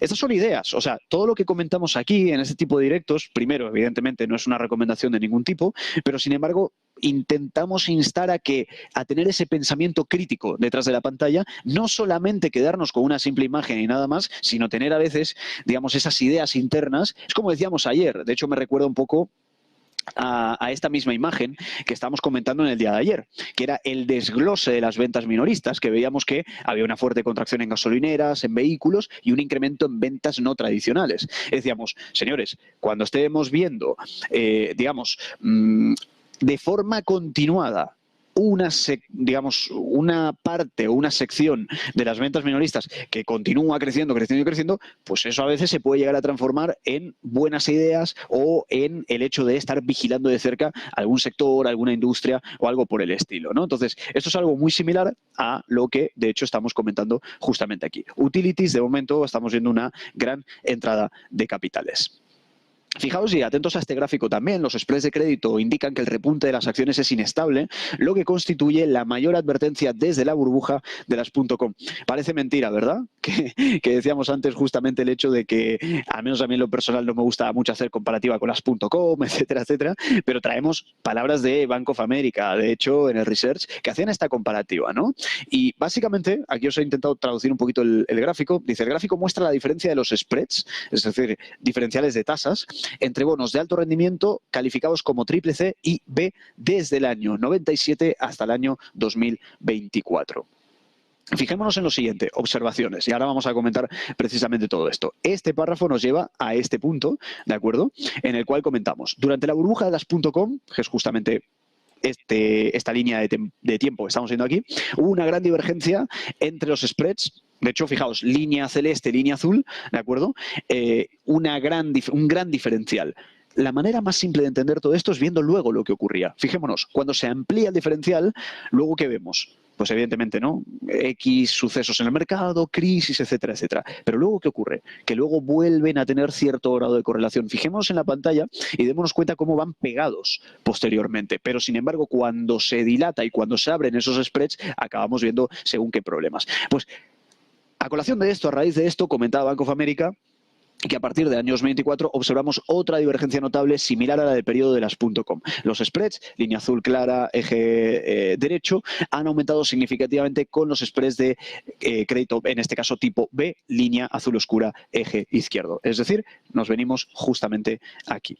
Este diferencial es bastante importante. Veremos el mercado cómo lo va intentando digerir, ¿no? Porque todo este tipo de insights son llamativos, pero en última instancia, como comentábamos antes con David Galán, ¿no? Debemos esperar un catalizador que al final confirme justamente pues todo ese cambio en la narrativa. Pero de momento, algunas alertas, advertencias que lanzaba en este caso Bank of America y que son dignas de tener como mínimo encima de la mesa para estudiar. Que no nos sesguen en exceso, pero evidentemente tenerlas ahí. Si os parece, hacemos una pausa breve y volvemos enseguida con una tertulia súper interesante de geopolítica.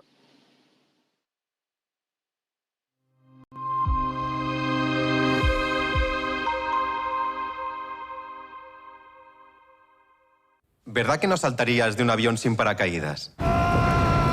Entonces, ¿por qué alquilas tu inmueble sin garantizar el cobro?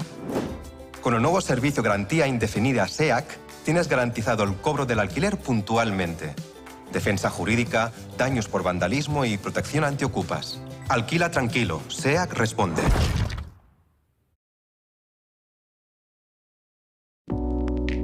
Creemos que la sociedad actual necesita más arte y más color.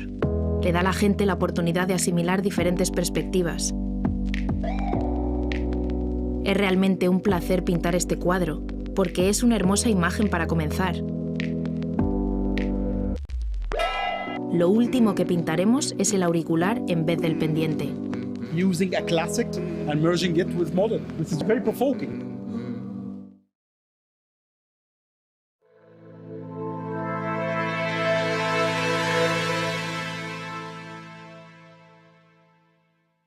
Todos sabemos que en la economía hay algo más de lo que se ve. Todos sabemos que en el día a día, en nuestra vida cotidiana, la economía nos da algo que no termina de verse en la primera mirada.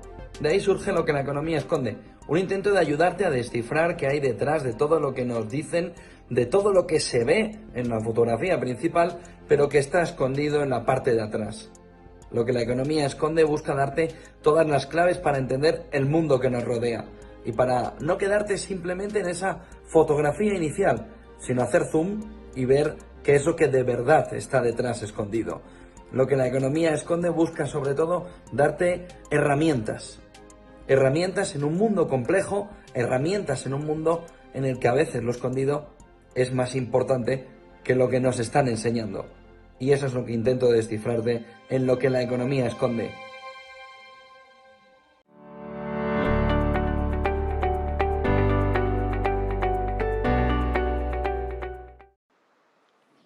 estamos de vuelta en Negocios Televisión y en este caso vamos a compartir un momento de tertulia, vamos a cambiar de tema, veníamos mucho de mercados, vamos a pasar justamente a geopolítica porque hay un par de temas importantes que hay que abordar, que hay que tocar y para eso contamos justamente en el día de hoy con Antonio Alonso Marcos, profesor de Relaciones Internacionales de la Universidad CEU San Pablo. ¿Qué tal? ¿Cómo estamos, Antonio? Bienvenido. Muy buenas tardes, muchas gracias por invitarme al programa. El placer es nuestro, como siempre, y también tenemos a Armando Jiménez, profesor de las Relaciones Internacionales de la Universidad Francisco de Vitoria. ¿Cómo estamos, Armando? Bienvenido. Muchas gracias, un placer estar con ustedes. El placer es nuestro también, como siempre, y quería compartir y comentar con vosotros un par de puntos en la rama de geopolítica que están llamando bastante la atención en el día de hoy. Venimos, de hecho, de esas declaraciones que había llevado a cabo recientemente Donald Trump, pero ha habido algo hoy justamente que se comentaba, ¿no? China suspende las consultas sobre el control de armas con Estados Unidos por Taiwán. Y para que un poco el público entre en contexto, lo explico brevemente y ahora os hago un par de preguntas a cada uno de vosotros para saber un poco vuestro punto de vista. Decían, conocíamos hace tan solo unas horas que Lin Jian, portavoz del Ministerio de Exteriores en China, comunicó que China suspende las negociaciones con Estados Unidos sobre el control de armas. Principalmente, a priori, culpaba a Washington por ese estancamiento un poco en las conversaciones y, claro, todo esto en medio de esas tensiones que ya hemos estado viendo últimamente que van en aumento. Y de hecho China concretamente dijo que Estados Unidos ha ignorado sus oposiciones firmes y ha seguido vendiendo armas a Taiwán, llevando a cabo acciones que van en contra de sus intereses. Palabras textuales lo que estaban comentando, y decían que esas acciones han socavado la confianza política, deteriorando el ambiente para continuar con consultas. Ahora hablaremos de esto. Pero por otro lado también señalaban que China estaría dispuesta, aquí es donde me llama un poquito la atención, estaría dispuesta a dialogar si se respeta el principio de respeto mutuo y la cooperación beneficiosa. Pero, según ellos, en este caso, insisten en que Estados Unidos debe respetar sus intereses fundamentales y crear condiciones, como decían, necesarias para el diálogo. Así es como lo declaraban en este caso del lado de China. Te pregunto primero a ti, en este caso, Armando, ¿qué implicaciones crees que puede llegar a tener esta suspensión de las negociaciones de este control de armas, precisamente entre China, Estados Unidos, pero sobre todo impacto en términos de seguridad global? ¿Cómo lo ves desde tu perspectiva en este caso? Bueno, yo creo que como bien comentas, este es un tema muy delicado en cuestión de seguridad y de gobernanza internacional. Como sabemos, China tiene una política de una sola China, donde no reconocen a Taiwán como un país independiente, sino como parte de su territorio. Recientemente llegó al poder una fracción política que busca distanciarse cada vez más de la política china y mantenerse autónomo. Y esto molestó mucho a las autoridades chinas, sobre todo porque fue de alguna manera también apoyado y impulsado por algunos funcionarios del gobierno americano.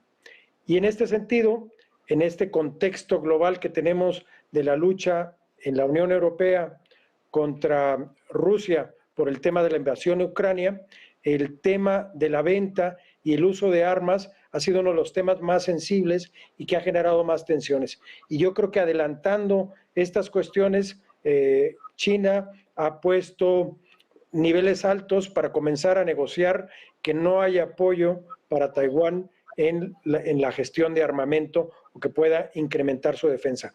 Si quieres, pues comentaremos. El gran tema ahí es esta idea de la unidad nacional de China y el otro importantísimo que tiene que ver con la tecnología, con la economía y con el aspecto militar es la producción de microchips o de los conocidos como semiconductores. Efectivamente, yo creo que es un poco donde el mercado también está viendo el principal efecto, el principal impacto en este caso, ¿no? Antonio, desde tu lado, ¿cómo lo estás viendo exactamente? Te traslado, digamos, en este caso la misma pregunta a ti. Bueno, a mí me gustaría tratar ahí un par de puntos que toca esta pregunta. Primero, básico, de relaciones internacionales. Las relaciones internacionales son relaciones entre Estados que se generan sobre la base de una confianza mutua. Sin confianza mutua, pues no hay relaciones internacionales. Hay otro tipo de situaciones, pero desde luego no relaciones internacionales. Quiero decir que para llegar a acuerdos entre países o entre privados, da igual, se tiene que respetar siempre ese principio general del derecho que es el pacta sunt servanda. Los pactos deben ser respetados siempre, porque si no hay palabra, si no se respeta la palabra dada, pues mal vamos. Entonces, ese es un primer punto. Entonces, si han acordado en pasadas consultas políticas, las consultas, por cierto, es una cuestión muy sencilla, es que dos estados llegaron a un acuerdo por el cual acuerdan mantener regularmente reuniones, institucionalizar una serie de reuniones periódicas, una vez al año, una vez cada 2 años, cada cuanto, como lo fijen esos dos estados, ¿no? Y esas consultas son muy importantes porque, digamos, es un canal abierto de diálogo con el cual poder evitar conflictos o poder no evitar conflictos, sino resolver los conflictos o prevenir que ese conflicto escale o lo que sea, ¿no? Y entonces, en este caso concreto de las consultas sobre la venta de armas, pues es muy interesante, porque claro, es un punto, no por la venta de armas, sino por Taiwán, ¿no? Es un punto importantísimo, es un punto, digamos, muy sensible de las relaciones entre China y Estados Unidos. Ese era un primer aspecto. Y un segundo aspecto es darnos cuenta de que el mundo de hoy ya no es el mundo de hace 10 años ni el mundo de hace 25 años, ¿vale? Entonces ya el mundo unipolar de Estados Unidos, hegemónico, eso ya pasó a mejor vida. Y cuanto antes en Europa nos despertemos y nos demos cuenta de esto, pues será mucho mejor para todos.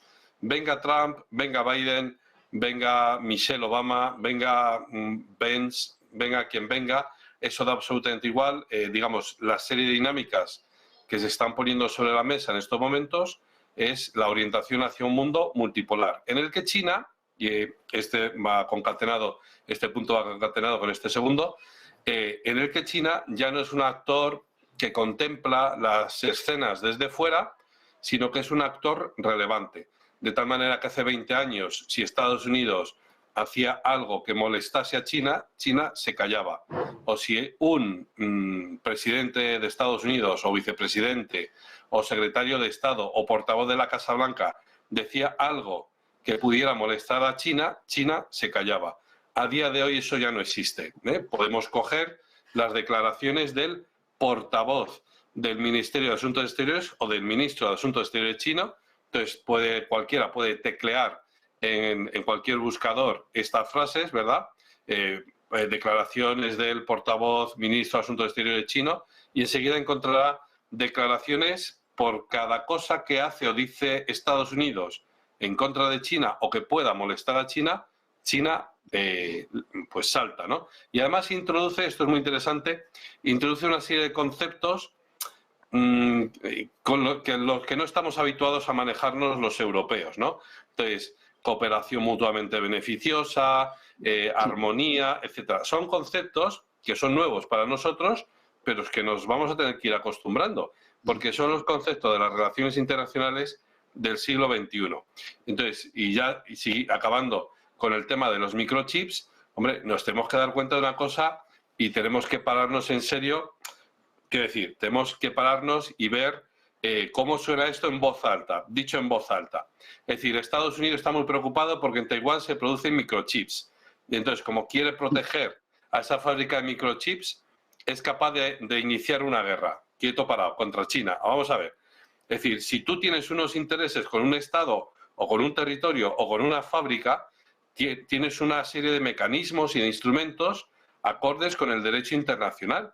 Si te quieres saltar el derecho internacional, ten cuidado, porque luego vendrá alguien que te señale con el dedo y te diga, oye, aquí, en vez de acudir a la Organización Mundial del Comercio, en vez de acudir a la ONU, has cogido una fragata y te has presentado allí. Pues esto, háztelo mirar, porque a lo mejor luego no puedes protestar en voz alta en otros escenarios. Insisto, porque el mundo ya no es el mundo unipolar, hegemónico, donde Estados Unidos podía hacer y deshacer lo que quisiera sin que nadie le rechistara, y esto ya es otro escenario.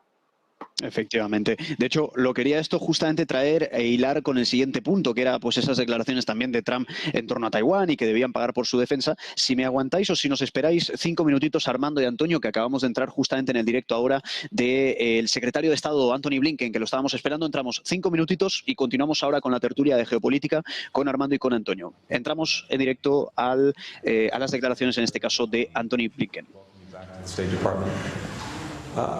I want to say first to you what an extraordinary colleague you've been and continue to be in your capacity as Foreign Secretary, but also anticipating the future because I know you're going to take over the environmental portfolio with the new government and to be responsible for one of the truly existential issues of our time. No one is better suited to do that, so we really look forward to continuing collaboration, but we have a lot to do in this moment and in the months ahead. I want to congratulate as well the people of Mexico for the very successful election, and of course President-elect Sheinbaum. We look very much forward to working with her administration, but we continue to work as closely as possible with President López Obrador and his administration. And I have to say, from our perspective, the partnership has never been better, it's never been stronger, it's never produced better results for both Mexicans and Americans on the many issues that join us. No two countries have their same intertwined destinies as our two countries do. No two countries, I think, have the same impact on each other's lives as our two countries. And so when we have challenging issues, we're working on them together. Irregular migration is obviously one of the most important examples, and there, thanks to the strong steps that Mexico has taken, the strong leadership that both President Biden and President López Obrador have shown, we've seen, in this moment at least, a dramatic decrease in the number of irregular migrants seeking to transit the border. At the same time, we're determined together to work on making sure that migration is orderly, is safe, and is humane. And I greatly appreciate everything that we've been working on together to do that. We have a very strong common economic destiny that's seen every day in the work that our countries do and our people do with each other. But as we were discussing with our partners from the America's Partnership for Economic Prosperity, there is so much more that we can and are doing between our countries and in our hemisphere for the 21st century economy, strengthening our supply chains, focusing on critical technologies as well as critical minerals, working together to make sure that we have the most competitive hemisphere in the world, and I'm glad for the progress we're making there.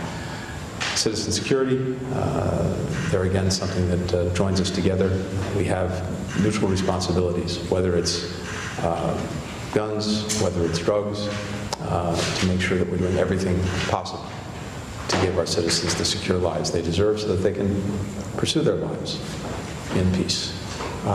But in these areas and so many more, Mexico and the United States working together is what gets results. I'm proud of the results that we've achieved. Looking forward to doing more in the months ahead.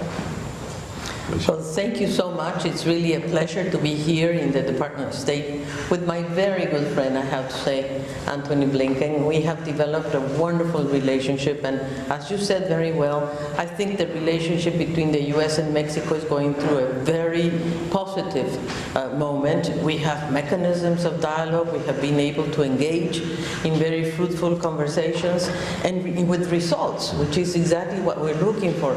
As you said, in migration, for example, we have been able to pull down the numbers in such a way that I guess that orderly, secure migration can be more possible than ever. In fact, the U.S. is already helping us to do some of the actions that we're taking, and also we are taking actions ourselves, also with the governments of the region, because many of the migrants that are now traveling through Mexico to come to the U.S.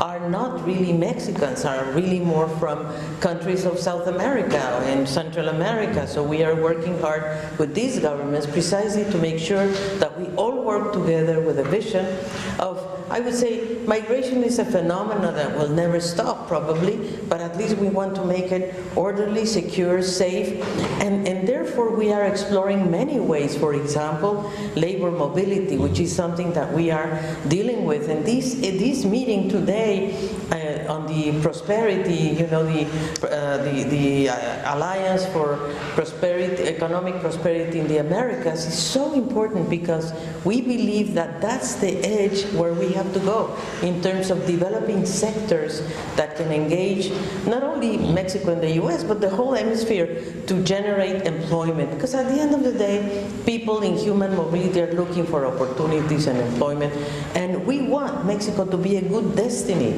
We don't want Mexico only to be a transit country, we want it to be a good destiny, and that's what we're working on. And I have to say that relationship with Tony Blinken has been a blessing, because it's so good to have this type of communication. Not only with you, we have, of course, very good engagement with other parts of the government, but indeed with the Department of State has been wonderful.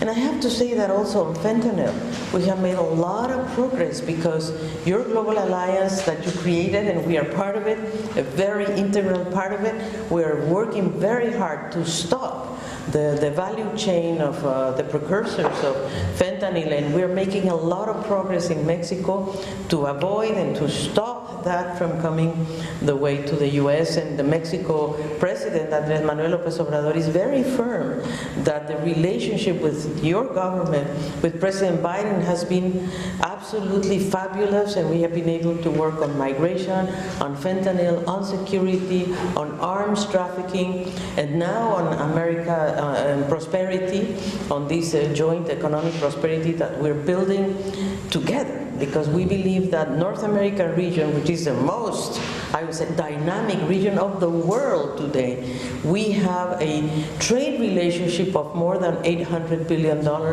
between Mexico and the US. We have a border that is very dynamic. It's not only about people, it's also about commerce and trade and goods and services that come and go. So I am very optimistic. I came precisely to this meeting and to meet my very good friend, because now I'm going to move on to another ministry, which is Environment and Human and Natural Resources, with our newly President Claudia Sheinbaum, who is the first woman who will become president after 200 years of the existence of the country, which is very, very good news. And she's somebody that you will like very much, and maybe you have met her already. She is totally committed with prosperity, with environment, with the renewable energies. I mean, so we do have, I think, a very luminous future together. Thank you very much. It's a real pleasure to have this opportunity to tell you how much Mexico values the relationship with the United States. Thanks, everyone. Thank you. Pues estamos de vuelta, estamos viendo el directo justamente ahora en el Departamento de Estado en Estados Unidos entre el secretario de Estado Antony Blinken y en este caso la secretaria de Relaciones Exteriores de México, Alicia Bárcena. Algunas quotes que podríamos, algunas frases o menciones que podríamos destacar de lo que estábamos escuchando justamente ahora decían: estamos trabajando juntos para resolver el problema de la inmigración, decían, nuestra unión entre México y Estados Unidos nunca ha sido mejor, somos optimistas de cara a futuro, decían también, gracias a Joe Biden estamos viendo una reducción de inmigrantes ilegales cruzando nuestras fronteras, y en este caso decía, desde el lado de Alicia Bárcena, comentaba, la relación con Blinken ha sido una bendición, nunca ha sido mejor, digamos que han ratificado una muy buena relación. Y luego, cerca del final estaban comentando, o en el medio más o menos, comentaban, a nivel de seguridad tenemos responsabilidades comunes en cuanto a las drogas y a las armas, especialmente con todo lo ocurrido, esa epidemia del fentanilo que estamos viendo, pues hacían referencia a esto.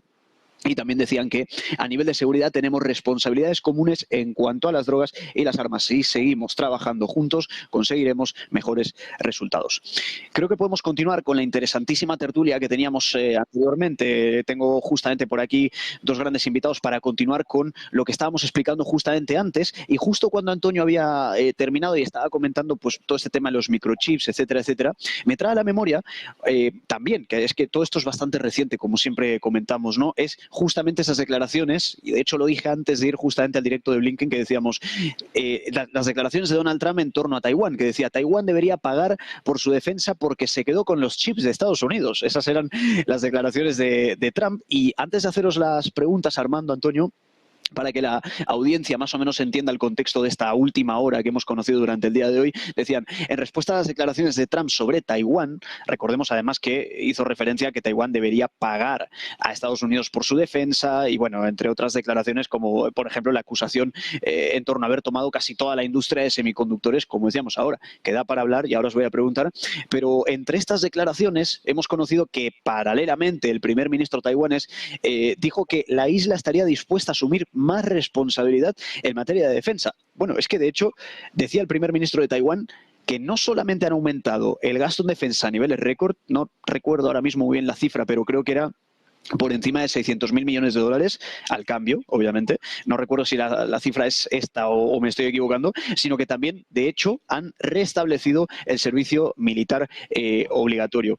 Pasándole en este caso el balón a Armando, justamente te preguntaría, luego vamos también contigo, Antonio, a priori, estas declaraciones polémicas para variar, ¿no? ¿Qué impacto también crees que puede llegar a tener justamente lo que ha dicho ahora mismo Donald Trump en torno a Taiwán en términos generales? Es decir, por un lado, la defensa en esas relaciones diplomáticas y por otro lado, esa acusación que llevaban a cabo con el tema de los microchips. ¿Cómo lo estás? Bueno, y además, evidentemente, reclamando que le deberían de pagar el pago en defensa. ¿Cómo estás viendo esto, Armando, en general? Bueno, vamos a darle a nuestro público un marco conceptual.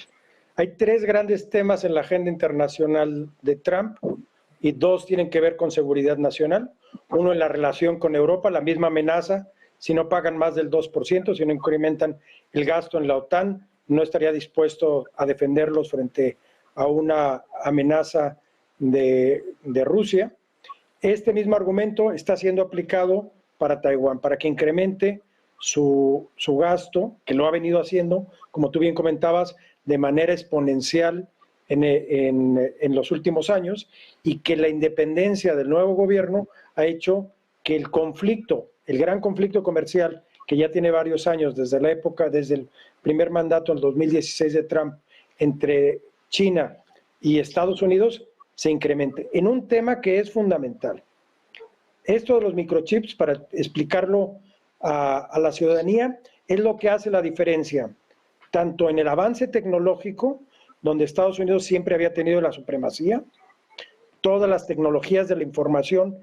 Vivimos en una época que si pasaran 3.000 o 5.000 años, esta época sería registrada como una época de los microchips, porque estos sensores y microchips son los que se han producido en billones de productos. Solamente hay los insectos tienen más, son mayores en número, pero después de eso, lo que hay más en el mundo son estos microchips. Y tiene razón Trump al decir que han perdido la industria de los microchips. En el 2019 llegaron a tener el 93% del control de la industria de los microchips, que es la más compleja y sofisticada del mundo, por donde se hacen las partes, los famosos wafers, donde se ensamblan los contenidos que tienen que tener los gases para la purificación, etcétera. Es un proceso el más complejo que existe en el mundo, más complejo que de la aeronáutica o más complejo que la aeroespacial. Y en este proceso, Taiwán tiene el control. Y el control, el más del 90%, lo ha tenido como instrumento para la geopolítica internacional, porque sabía que mientras fuera Estados Unidos dependiente de Taiwán en los microchips, estaba asegurada su supervivencia y bajar la posibilidad de una invasión por parte de China para retomar aquello que ellos consideran su territorio nacional. Ahora se ha forzado con una nueva ley que es la de CHIPS Act, o la ley de semiconductores que se publicó en el 2022 y que ha hecho que 83 proyectos de producción de microchips en Estados Unidos se estén haciendo, principalmente 37 nuevas fábricas o facilities, fábricas que valen 32 billones de dólares, 20 billones de dólares. Eso es más que algunas economías de Centroamérica o de África en total, en una sola fábrica. Entonces, ¿por qué es tan importante? Porque tiene que ver con la inteligencia artificial. Toda la inteligencia artificial pasa por estos microchips y es la ventaja competitiva que tiene Estados Unidos, y todo el tema militar pasa también por el uso de estos microchips.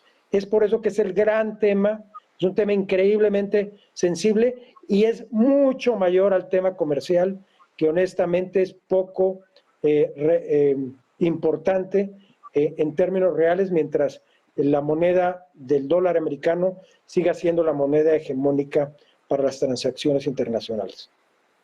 Efectivamente, ¿no? Comentabas varios puntos bastante interesantes, importantes en este caso, Armando. Te traslado en este caso, Antonio, una pregunta. Te iba a trasladar justo la misma, pero creo que también Armando ha sido bastante completo en la respuesta, aunque siéntete libre, evidentemente, si luego quieres añadir cualquier cosa. Te quería trasladar la siguiente pregunta a ti en este caso, Antonio. ¿Cuál es la importancia de esta, podríamos llegar a decir, ambigüedad estratégica? Porque es que a priori Estados Unidos no tiene una mala relación con Taiwán, por así decirlo, a priori, ¿no? Según por qué intereses, bueno, podríamos ahondar un poquito en eso, pero más allá de eso, lo que te comentaba, ¿no? ¿Cuál crees que es o cuál es la importancia de forma directa de esta ambigüedad, digamos, estratégica de Estados Unidos en la defensa de Taiwán y cómo, sobre todo, cómo crees que puede llegar a cambiar bajo diferentes, por así decirlo, administraciones estadounidenses, ¿no? Que además justo nos encontramos ahora en un marco como ese, en un año electoral, con posibilidad de cambios, con unas encuestas que van bastante para arriba, bastante para abajo del otro lado. ¿Cuál sería en este caso la importancia de esa ambigüedad estratégica en la relación entre Estados Unidos y Taiwán? Bueno, yo creo que no hay ambigüedad estratégica entre Estados Unidos y Taiwán, es decir, la posición es bastante clara de querer proteger, quiero decir, desde el punto de vista de Estados Unidos, de querer proteger la independencia de Taiwán frente a la República Popular de China, frente a la China continental. Trump, de todas formas, tampoco tiene, ¿cómo decirlo?, divergencias o ambigüedad, es bastante claro. Es decir, él, como decía Armando antes, el profesor Armando, en fin, él es muy claro y Estados Unidos, Donald Trump, la administración de Donald Trump hace ya 4 años, ya lo dijo bastante claro. Es decir, es digamos un criterio general que se aplica no solo a Taiwán, sino también a la OTAN. Es decir, el que quiera seguridad, que se la pague, porque Estados Unidos ya no tiene dinero para andar pagándose guerras por ahí. Esto es así desde la época de Obama. Obama, cuando llega al poder, se da cuenta de que ya no hay dinero para hacer tanta aventura por ahí. Entonces, intenta cerrar de la mejor manera posible Afganistán, Irak, se mete en otros campos, ¿verdad? En Libia, en Yemen, y en Siria, etcétera, pero cierra los capítulos de Afganistán e Irak, porque entiende que Estados Unidos ya no puede estar desplegado por todo el mundo. Es decir, hay que volver. Esa tendencia la reconfirma Trump, efectivamente, en su administración. Él no inicia ninguna guerra y él, es más, él señala el que quiera seguridad, que se la pague. ¿Taiwán quiere seguridad? Bueno, pues que nos la pague. No que nos la pague incrementando ellos su seguridad y tal, sino que nos compre a nosotros fragatas, que nos compre aviones de combate, etcétera, etcétera, y que, bueno, si quiere algún reaseguro más aparte de esto que le estamos vendiendo, pues que nos lo pague de verdad, ¿no? De todas formas, también lo que decía Armando es verdad. Es decir, la cuestión de los chips y de los microchips, los semiconductores, no es tanto una cuestión comercial, sino que es que el desarrollo no solo tecnológico del futuro, sino el desarrollo ya, digamos, en general de este siglo, pasa por ahí, por esos semiconductores. De ahí la importancia capital de estos semiconductores. Pero, y vuelvo a insistir en este tema, muy bien, pues la fábrica está ahí, bueno, pues habrá que jugar con las reglas del derecho internacional, respetando las normas del derecho internacional, para hacernos con ellos o para no perderlos o para lo que sea. Lo que no se puede hacer es esto que yo creo que decía Maquiavelo, ¿no?, de que el fin justifica los medios. Hombre, pues esto no puede ser así. Es decir, yo tengo un objetivo político que es hacerme con los semiconductores y puedo iniciar una guerra contra la República Popular de China porque quiero proteger esa fábrica de semiconductores. Eso no puede ser. Porque, insisto, pierdes legitimidad moral a la hora de hablar en otros foros, porque el mundo es muy amplio y el mundo no es solo Taiwán. Y tenemos Ucrania, y tenemos, por supuesto, todo el norte de África, y tenemos el África Negra, y tenemos el Mar Rojo, y tenemos Gaza, y tenemos otros muchos sitios que, pues, con heridas abiertas, en las que Estados Unidos también tendría algo que decir, que es esto, ¿no? Que es que tenemos que defender el derecho internacional, los principios de la ONU, etcétera, etcétera. Si damos la espalda a esos principios de la ONU, pues estamos perdidos, porque si estamos intentando construir un mundo sin reglas aceptadas universalmente, pues lo vamos a llevar mal. Y ojo, porque ese es el leitmotiv, ese es el eslogan que se viene utilizando desde hace por lo menos 10 años, desde la Unión Europea, desde Estados Unidos y algunos otros sitios más, que dicen vamos a construir un nuevo orden internacional basado en reglas. Y entonces eliminan la expresión derecho internacional y utilizan esa otra, que no son sinónimos, porque si son sinónimos, pues ¿para qué sustituirlo, verdad? Y sin embargo, no, insisto, no son sinónimos, sino que lo que hay detrás es vamos a hacer un nuevo orden internacional basado en nuestras normas que aplicaremos cuando a nosotros nos convenga, donde nosotros queramos y cuando nosotros queramos. Y ese double estándar, ese doble rasero a la hora de utilizar esos valores y esos principios que se dicen universales, eso se está volviendo en contra ya de Europa en África. Hablaba yo con un embajador, un diplomático no español, sino de otro país, aquí en Madrid recientemente, y me decía, dice, mira, Antonio, no te puedes hacer una idea de lo que algunos jóvenes africanos me cuentan acerca de cuál es su percepción de Europa.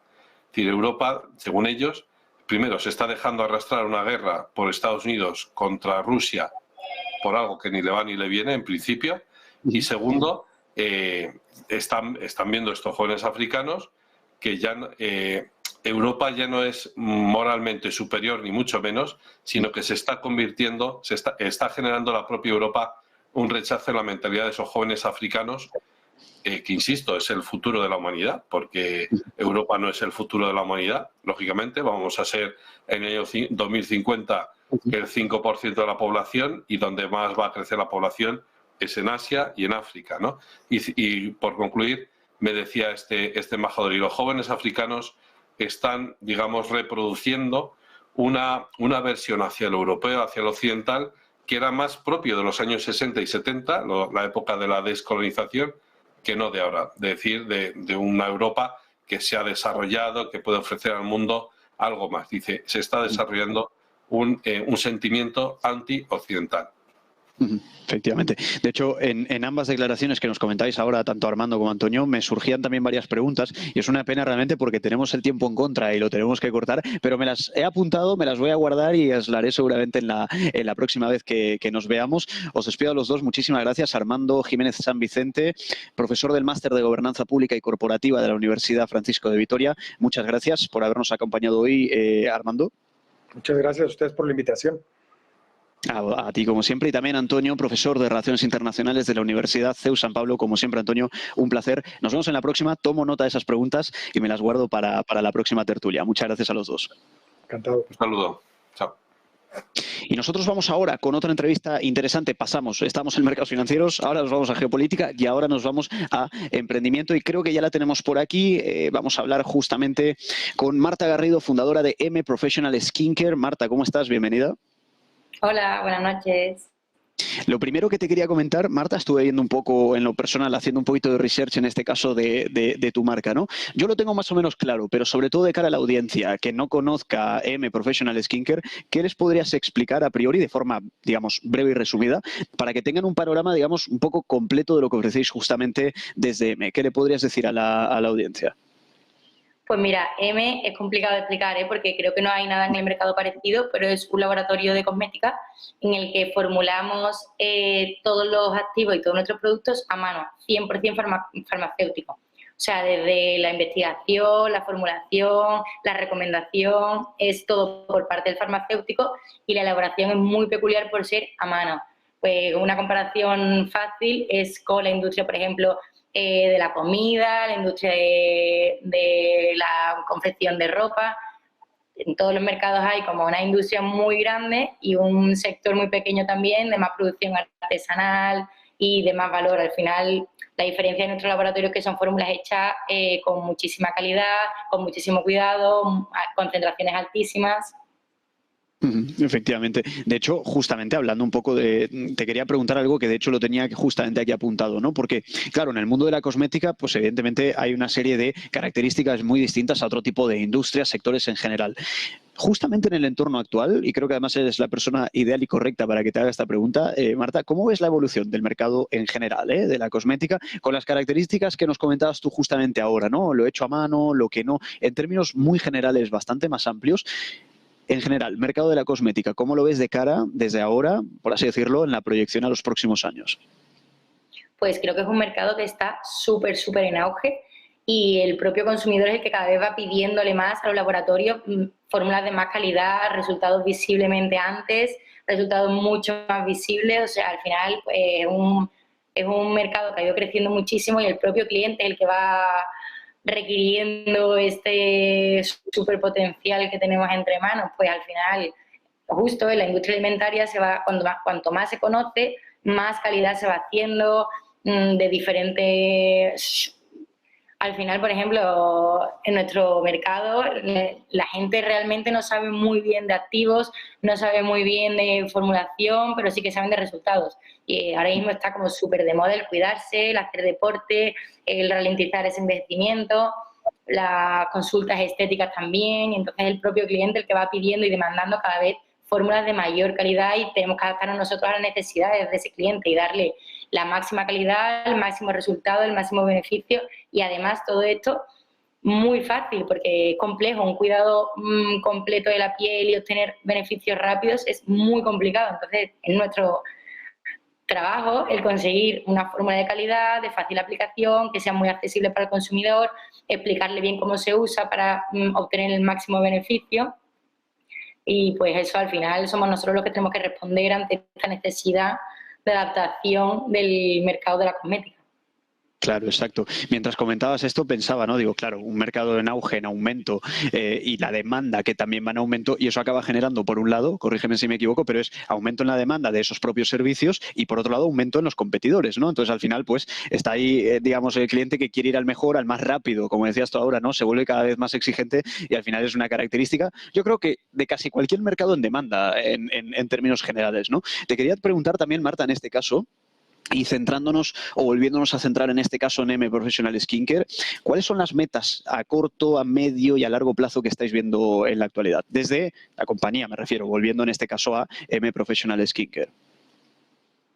Pues mira, ahí tenemos una misión muy complicada que es mantener nuestra máxima calidad y nuestro máximo cuidado, porque al final no solamente es la calidad a nivel de la fórmula, que ya es complicada en sí, sino a nivel de un buen diagnóstico de una piel, o sea, una atención súper individualizada con el cliente para hacerle una buenísima recomendación, productos de calidad, seguimiento en el tratamiento para ver cómo la piel va mejorando. O sea, creo que es muy complicado prever y organizar bien este crecimiento porque queremos llegar con este cuidado tan personal y tan de altísima calidad al mayor número de personas posible sin dejarnos por el camino pues esa atención personalizada, ese seguimiento, esa calidad máxima en cada uno de los productos. Entonces nuestras metas son llegar a la máxima población posible para que este cuidado pueda ser beneficioso para el máximo número de personas posible y las máximas pieles posibles, sin descuidar todas las ventajas que presentamos frente al resto de nuestra competencia. Efectivamente. Justamente en torno a esto, comentabas ahora la competencia, lo decíamos antes también, ¿no? La demanda en general. Siempre, por lo general, y corrígeme si me equivoco, pero vamos, yo creo que todo entra dentro de esta misma estadística, ¿no? Todas las compañías que al final ofrecen, ya sea un producto o un servicio en general, todas tienen, en este caso, un producto estrella. Por lo tanto, del lado de M Professional Skincare, ¿cuál crees, según la demanda, o bueno, ya me lo dirás tú, cuál es el producto estrella de la línea precisamente y por qué, ¿no? Porque a veces algo puede tener mucha demanda, pero por un motivo X. Pero en este caso, ¿cuál producto y por qué motivo principalmente? Pues mira, da la casualidad que además yo como farmacéutica tengo claro cuál es mi preferido y mis clientas y mis clientes también han coincidido conmigo porque pensando al final como profesional de la piel y profesional en contacto, que tengo la oportunidad de estar en contacto con pacientes y con clientes y usuarios, pues lo que todo el mundo necesita y lo que todo el mundo requiere es algo que te haga verte mejor la piel. Algo que te haga verte mejor la piel a nivel global es ralentizar ese envejecimiento. Todo el mundo tiene arrugas, todo el mundo va a terminar teniendo manchas, todo el mundo tiene sequedad en la piel o por estrés o por el verano o por propias patologías. Entonces, hemos conseguido un producto específico que es nuestro Hyaluronic Intensive Serum, que como dice su nombre, es un producto altamente concentrado en ácido hialurónico, principalmente. Entonces, esto lo que hace es que aporta muchísima hidratación a la piel, elasticidad, rellena las arrugas, da firmeza, da luminosidad y además está combinado con vitaminas, antioxidantes, que además de prevenir ese envejecimiento, rellenar las arrugas, pues da muchísima luminosidad a la piel, favorece la renovación natural de la piel, que se vea mejor, que esté más hidratada, más jugosa. Entonces, yo al final, por la parte más científica, sé que es buenísimo por cómo las moléculas actúan en ese envejecimiento normal de la piel, y mis clientes, afortunadamente, también lo han visto en resultados y han visto que es el mejor producto, que al final es cuando mejor te ves la piel. Yo me encargo personalmente y profesionalmente de atacar las necesidades que tiene la población en general. La población lo único que quiere es verse mejor la piel y cuidarse más. Entonces hemos conseguido llegar entre los dos a un equilibrio de profesionalmente la mejor fórmula para lo que estudios demuestran y en resultados reales también. Entonces claramente nuestro ganador, por mucho que me pese, porque la línea la verdad que es súper completa, súper de calidad y da muy buenos resultados en otros aspectos, pero a rasgos generales esto es lo mejor, porque es lo que todo el mundo demanda, lo que todas las pieles necesitan y lo que verdaderamente te hace verte la piel mucho más joven, mucho más iluminada y mucho más hidratada.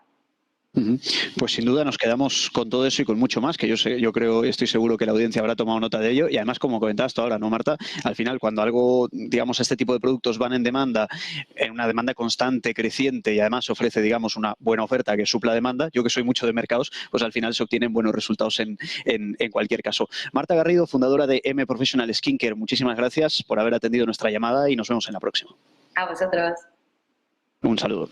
Y nosotros continuamos en este caso y estamos cerquita ya del cierre de Wall Street para volver nuevamente a los mercados. Empezamos con mercados, fuimos a geopolítica, volvimos en este caso a emprendimiento y ahora volvemos a mercados. ¿Y quién mejor para cerrar el cierre de Wall Street de hoy que Yuri Rabasa, trader y asesor financiero? Yuri, ¿cómo estás? Bienvenido. Muy buenas tardes, noches ya, Franco, ¿cómo estás?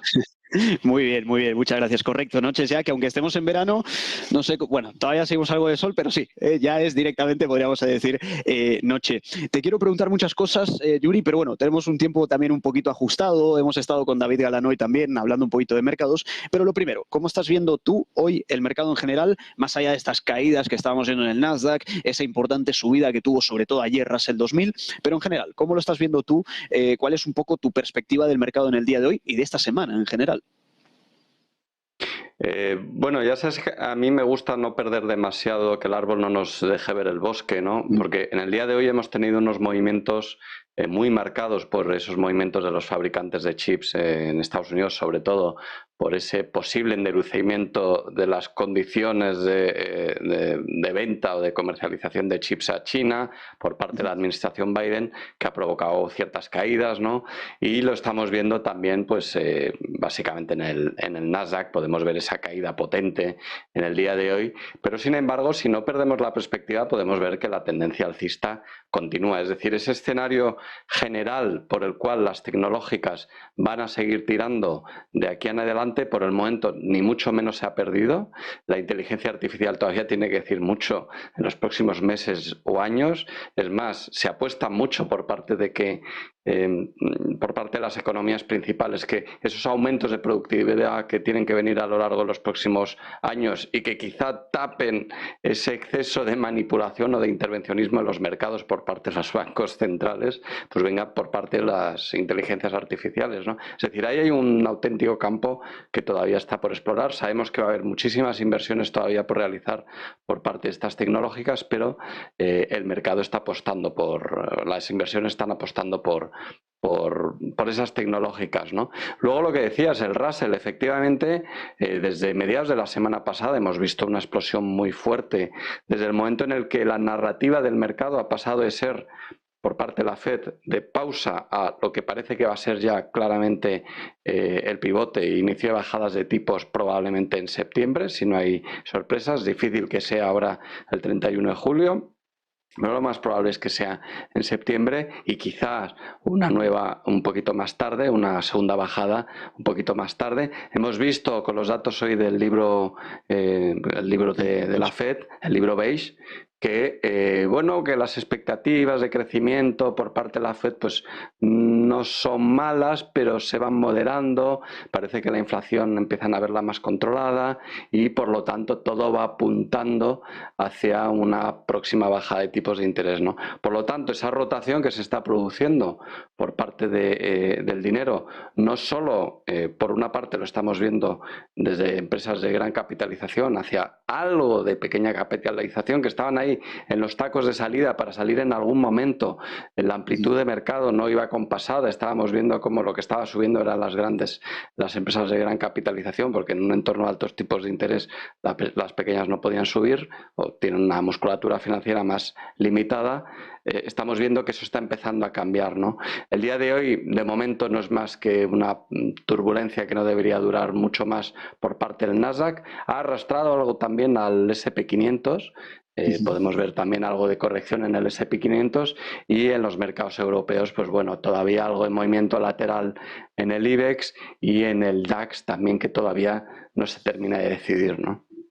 Efectivamente, de hecho, comentabas también, ¿no? Decías justamente, digamos, esa pérdida de correlación que ha habido, justamente, ¿no? Europa un poquito más débil, Estados Unidos, pese a la corrección que estamos viendo ahora, como bien comentabas en el Nasdaq, que a priori, pues oye, lo decíamos antes también con otros invitados, una corrección no es un cambio de tendencia, pero es que a veces que la gente se extraña o deberíamos recordar, ¿verdad, Yuri? Nuevamente el dicho de, oye, a veces se sube en escalera, se baja en ascensor, pero no hablamos de que baje en ascensor igual a desplome, no, es que una corrección misma puede ser más agresiva en su movimiento, pero que no cambie la tendencia, digamos, de trasfondo. Aprovecho para hacer una breve mención al chat en YouTube. Cualquier consulta que tengáis, tenemos hoy a Yuri con nosotros, cualquier consulta, cualquier activo que queráis ver, lo podéis poner en el chat, los compis de producción me lo van a pasar por el pinganillo y se lo trasladamos a Yuri. Yuri, te quiero comentar también, o preguntar mejor dicho, petróleo. Lo he estado viendo, ayer estaba un poquito más normalito, hoy está 2,5 arriba, recuperando, de hecho, vamos, juraría, déjame que lo vea en diario, sí, recuperando y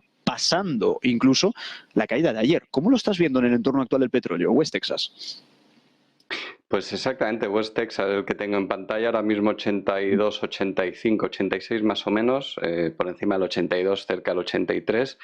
Y bueno, efectivamente, a ver, todo este movimiento en V es el que estropea. Es un tipo de activo que, como sabes, a nivel de análisis técnico es fácil que se estropee el gráfico fácilmente, pues por eventos geopolíticos, por cada vez menos, porque es verdad que la oferta de petróleo cada vez se parece más a un mercado menos intervenido que en décadas anteriores, ¿no? Pero en todo caso, esta vuelta en V sí que estropeó mucho el aspecto del gráfico, pero fíjate que volvemos a estar en esa zona de equilibrio. Me voy a acercar un poco, me voy a alejar un poquito para verlo mejor y fíjate que estamos en una zona que es más bien de equilibrio, ¿no? Si nos vamos al gráfico incluso hasta el 2020, hasta septiembre del 2022 aproximadamente, pues podemos ver esa zona de control, ¿no? En torno a los 80 aproximadamente, y es donde está ahora mismo, ¿no? Hoy fuerte subida que lo lleva todavía más adentro de esa zona de control. Eso sí, pendientes del 84, porque si superase el 84, entonces sí que podríamos ver un nuevo impulso alcista que le podría llevar con cierta facilidad al 87. Efectivamente. De hecho, me comentan por aquí, Yuri, que nos preguntan un poco por el DAX y justamente creo que lo podemos hilar bastante con lo que comentabas justamente antes, ¿no? Esos mercados europeos un poquito más débiles, Estados Unidos que lleva la delantera. De hecho, anteriormente con un invitado lo que hacíamos era solapar Eurostoxx con SP y veíamos una pérdida de correlación importante. En este caso, DAX 40, ¿cómo lo estarías viendo en el entorno actual? Bueno, fíjate que está dibujando una potencial, lleva tiempo dibujando esta potencial pauta de agotamiento de hombro cabeza a hombro, en el que habría que vigilar muy mucho el nivel 18.000 en primera instancia y posteriormente el 17.800, que sería el soporte de última instancia, ¿no? Por el momento pues sigue muy sucio, muy solapado. Fíjate que en comparación con el SP500, que vuelve a mostrarnos este aspecto que no veíamos desde hace años, ¿no? Esas tendencias limpias, casi en línea recta, con pausas muy leves, ¿no? y continuaciones importantes, y en cambio los mercados europeos pues mucho más rotos siempre, ¿no? Si nos vamos al IBEX incluso más todavía. Entonces, por el momento la tendencia alcista no queda ni mucho menos anulada. La pauta amplia que estamos viendo, que más o menos viene desde finales del mes de marzo, es una pauta correctiva, es una pauta de pausa que podría estar dibujando pauta de agotamiento, pero que ni mucho menos está confirmada hasta que no se perdiera ese 18.000 y de forma más conservadora 17.800, ¿no? Mientras eso no ocurra, la tendencia técnicamente continúa siendo alcista. Efectivamente, es un poco lo que comentabas ahora, ¿no, Yuri? Podemos estar hablando a lo mejor de una lateralidad, un poco de debilidad, por cierto, tras mucha subida, ¿no? Que hay veces que nos volvemos injustamente digamos, exigentes a veces con según qué valores, decimos, ¿qué le pasa al DAX? Y yo digo, bueno, ¿qué le pasa ahora a lo mejor? Pero es que lleva, ¿cuánto es concretamente que lo estás midiendo justo ahí, Yuri? Pues mira, desde el mínimo un 29% llegó a subir, ¿no? Actualmente estaría en torno al 25-26% de subida desde este mínimo, ¿no? Con lo cual, bueno, no hay que perder perspectiva, ¿no? Esta subida se inició en noviembre aproximadamente, pero efectivamente. Pero sí que es cierto que van desacompasados, ¿no? Lo que estamos viendo, y eso se refleja muy bien si te fijas en la cotización de las divisas, ¿no? Estoy mostrando ahora mismo el eurodólar, ese juego de ping-pong constante que estamos viendo a medida que avanzan se correlacionan y se descorrelacionan ambos mercados, ¿no? Esas divergencias en políticas monetarias. Fíjate ahora que volvemos a ver, se vuelve a hablar de posible bajada de tipos, parece más clara la bajada de tipos por parte de la FED, no poco probable que mañana la haya, sería una gran sorpresa por parte del BCE. Y estamos viendo cómo eso está provocando una ligera depreciación del dólar, pero fíjate, también en una zona de control, en una zona intermedia, en una zona de equilibrio dentro de todo ese amplio rango, ¿no? Entonces estamos todo el rato con esa narrativa de si sube más Estados Unidos que Europa. Es verdad que si lo miramos a nivel macro o a nivel estructural, las diferencias entre ambas economías son muy notables, no solo a nivel de políticas económicas, sino a nivel de resiliencia y de visión de largo plazo y de apuestas por tecnología, y eso es lo que va a definir en los próximos años la evolución de ambas economías, ¿no? Pero si nos vamos al corto plazo, lo que está moviendo o la narrativa está siendo generada sobre todo por ¿quién va a bajar antes tipos? ¿Bajó primero el BCE? ¿Qué va a hacer ahora la FED? ¿Cuánto va a bajar? ¿Qué hará después el BCE? Y mercados completamente intervenidos en ese sentido, ¿no? Como estamos viendo en las últimas décadas, en realidad. Claro, correcto. De hecho, este gráfico es bastante revelador, el que tenemos ahora mismo en pantalla. Yuri, nos preguntaba Miguel Llanos si lo podíamos ver a corto plazo, si puedes ir buscando a lo mejor algunas temporalidades, no sé si intradía, pero a lo mejor un poquito temporalidades horarias o algo que sirva como guía. Pero has dicho algo que me ha parecido súper interesante, que es la batalla a ver quién baja tipos primero, ¿no? Empezó bajando tipos el Banco Central Europeo, muchos pronosticando ya eurodólar a paridad, pues porque Powell se mantenía muy firme en que no recortaremos tipos, pero ahora ya tenemos un Fed Watch Tool señalando más del 90% de probabilidad de recorte de tipos en septiembre, esas declaraciones de Donald Trump, y ahora vemos nuevamente, en este caso, eurodólar arriba, ¿no? Si lo pones justo en septiembre te saldrá, yo lo tengo ahora mismo 93,5, efectivamente.